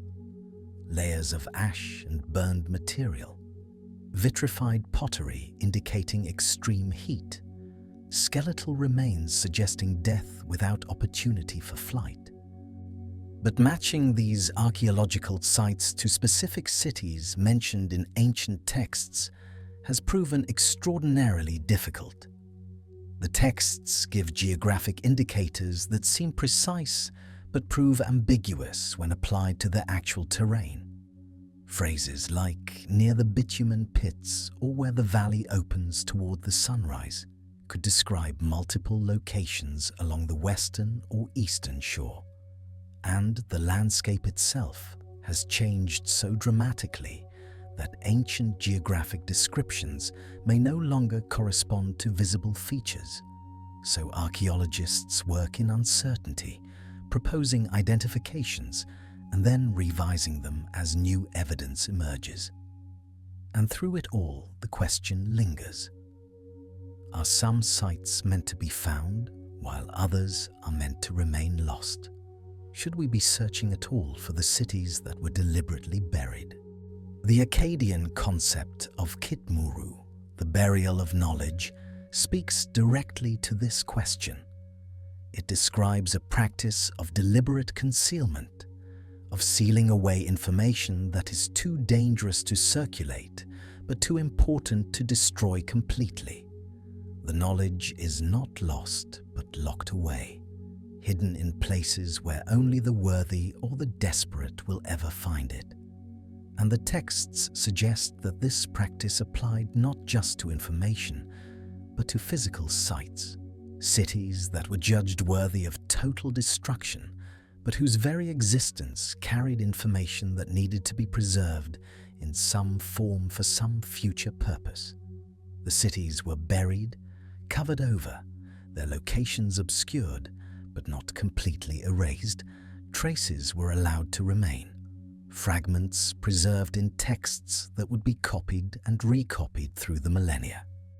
Just enough that future generations would know something had existed there, would understand that the absence in the record was deliberate rather than accidental. This creates a profound ethical question for modern archaeology. If ancient peoples deliberately buried certain sites and suppressed certain memories for reasons they considered compelling, do we have the right to dig them up? Do we serve knowledge by unearthing what was meant to remain hidden, or do we repeat the original transgression by exposing what was sealed away for protection? These are not questions that most archaeologists ask. The modern assumption is that knowledge is inherently good, that understanding the past is always valuable, that no site should remain unexcavated if resources and access permit its study. But the ancient understanding was different. Some knowledge corrupts, some memories contaminate, some things are buried for reasons that transcend the convenience of researchers and the curiosity of later generations. Perhaps the three cities we have been discussing were buried not just to punish their inhabitants, but to protect everyone who came after. Perhaps the suppression of their names and locations was an act of mercy toward future civilizations that might otherwise stumble upon knowledge they were not prepared to handle. We cannot know with certainty, but the question itself reveals something about our assumptions, about our confidence that we can handle whatever the past contains, that we are ready for whatever the buried cities might teach us. The pattern continues. That much is clear from even the fragmentary records that survive. The destruction of cities by divine fire did not end with Sodom. The Akkadian texts describe later instances. The biblical prophets reference cities wiped from existence. The archaeological record shows repeated catastrophic destructions throughout the Bronze Age and into the Iron Age. Nineveh, the great capital of Assyria, fell in 612 BCE and was so thoroughly destroyed that within a few generations its location was forgotten. The city that had ruled much of the known world became a mound of earth that local farmers ploughed over without knowing what lay beneath.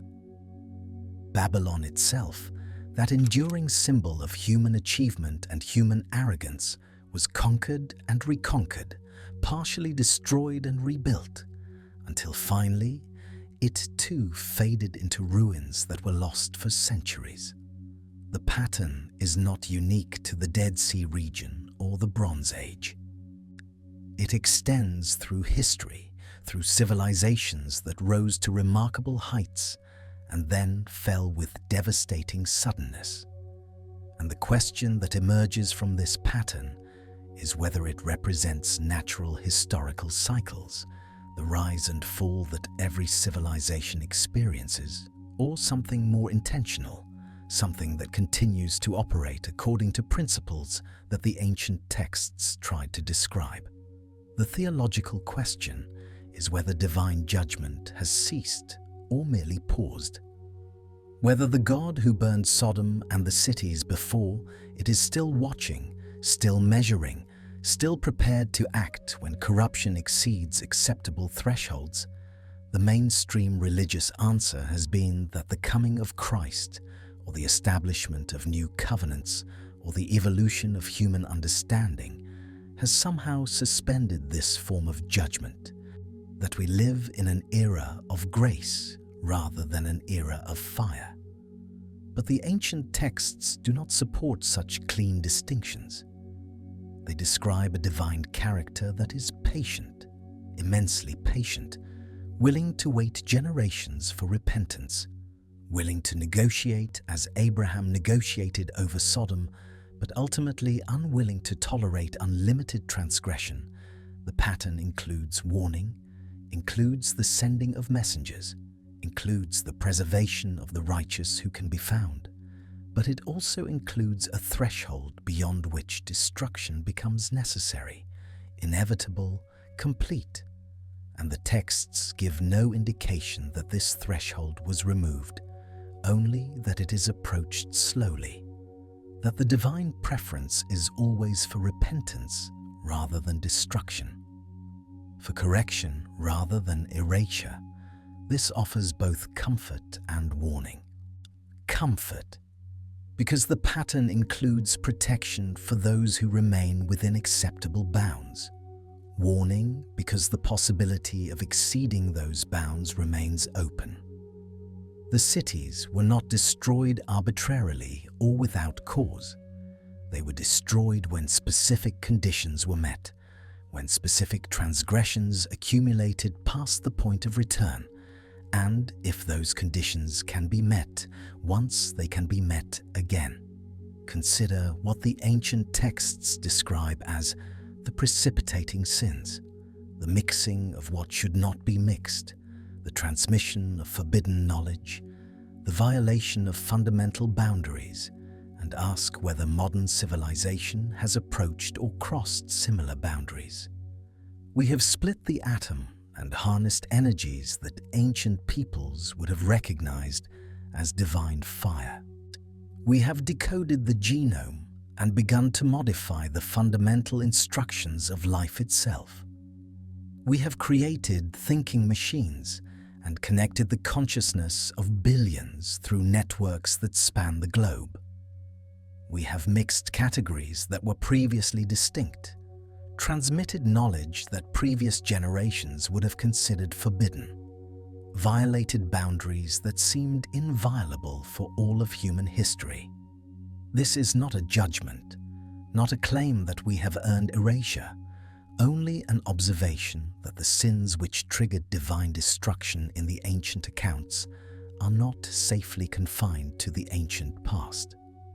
They describe patterns of behavior, categories of transgression that can be repeated, that we may be repeating, that we would not necessarily recognize as a transgression because we have lost the framework within which such recognition was possible. The ancient peoples knew what the boundaries were. They knew when they were crossing them. They felt the weight of transgression even as they committed it. We have convinced ourselves that there are no boundaries, that all knowledge is good, that all mixing is innovation, that all boundary violation is progress. And perhaps we are right. Perhaps the ancient understanding was superstitious and limiting. Perhaps we have genuinely evolved beyond the categories that constrained our ancestors. But the possibility remains that the boundaries were real, that the transgressions still carry consequences, that the pattern continues whether we recognize it or not. The comfort, and we must end with comfort as the night deepens and sleep approaches, is that the pattern includes more than destruction. It includes warning and negotiation and the preservation of the righteous. Abraham bargained with the divine, and the bargaining was accepted. The terms were clear. If 10 righteous could be found, the city would be spared. The righteous could not be found.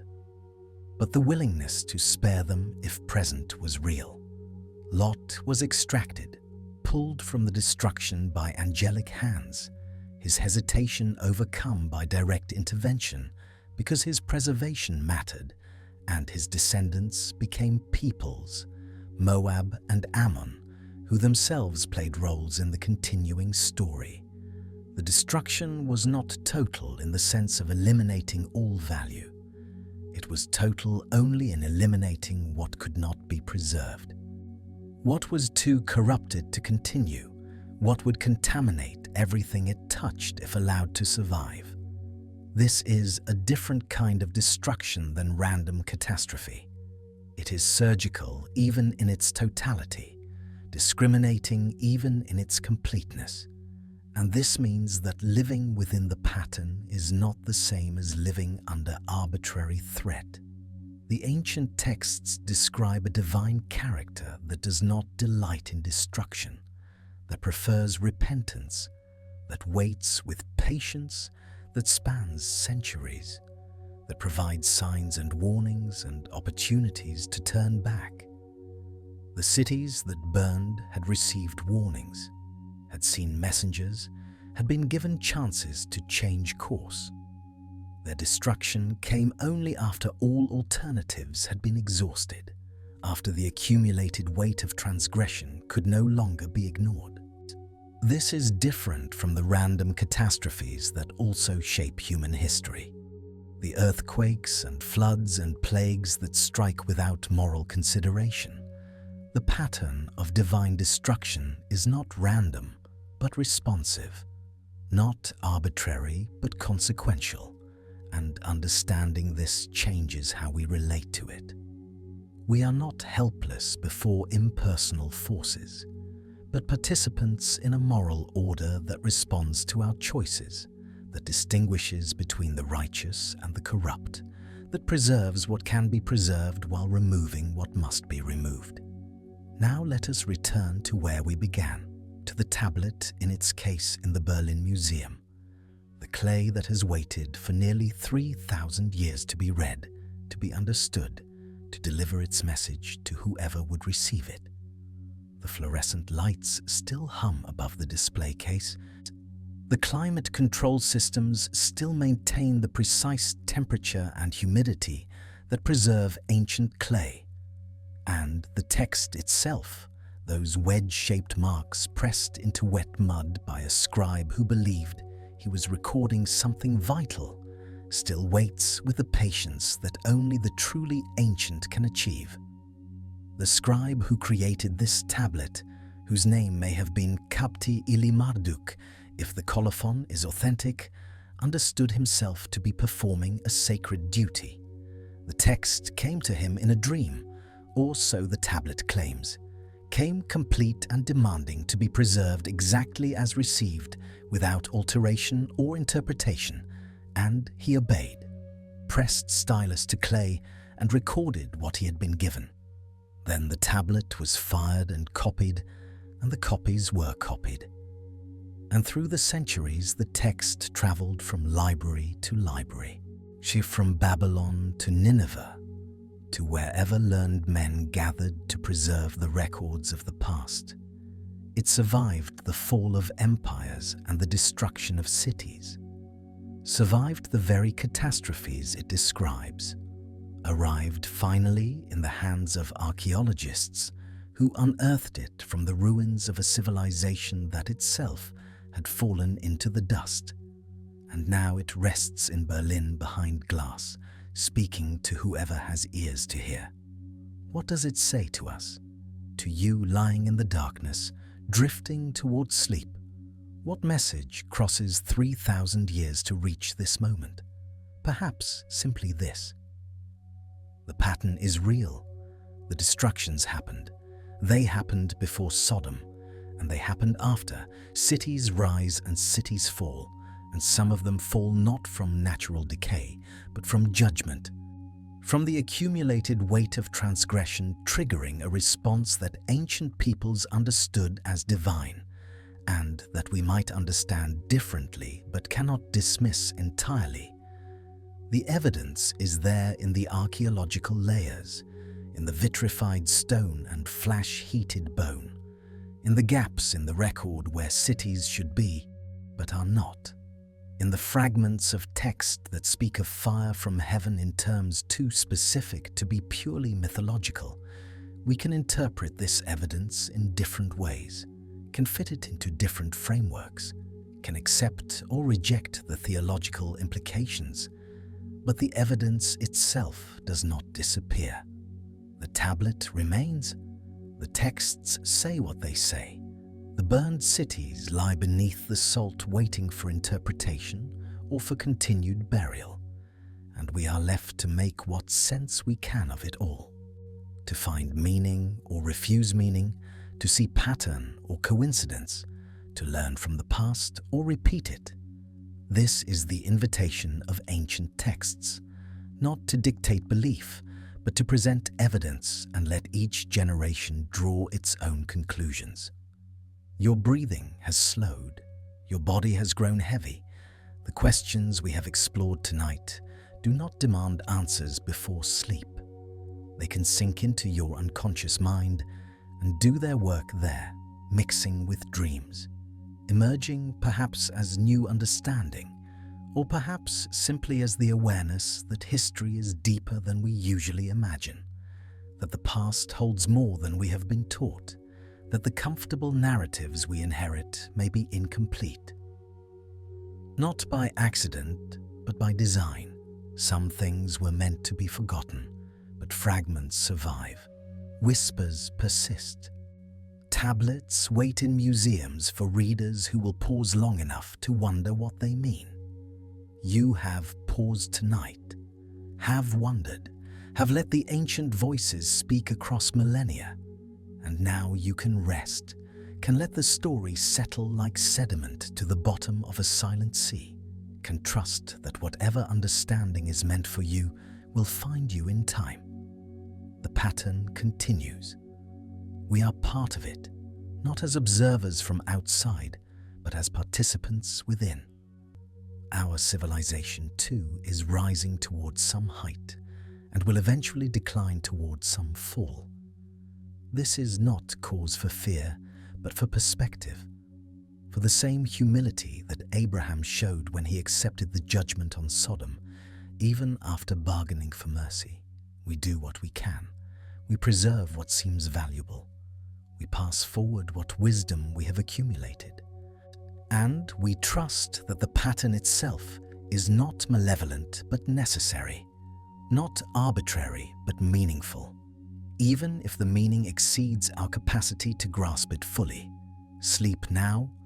Let the tablet return to its case. Let the lights dim. Let the ancient voices fade to whispers, and the whispers fade to silence. The clay holds the memory of fire. The text preserves the warning. The pattern continues, and you rest within it, part of the great unfolding that began before cities had names and will continue long after our own cities have returned to dust. Good night.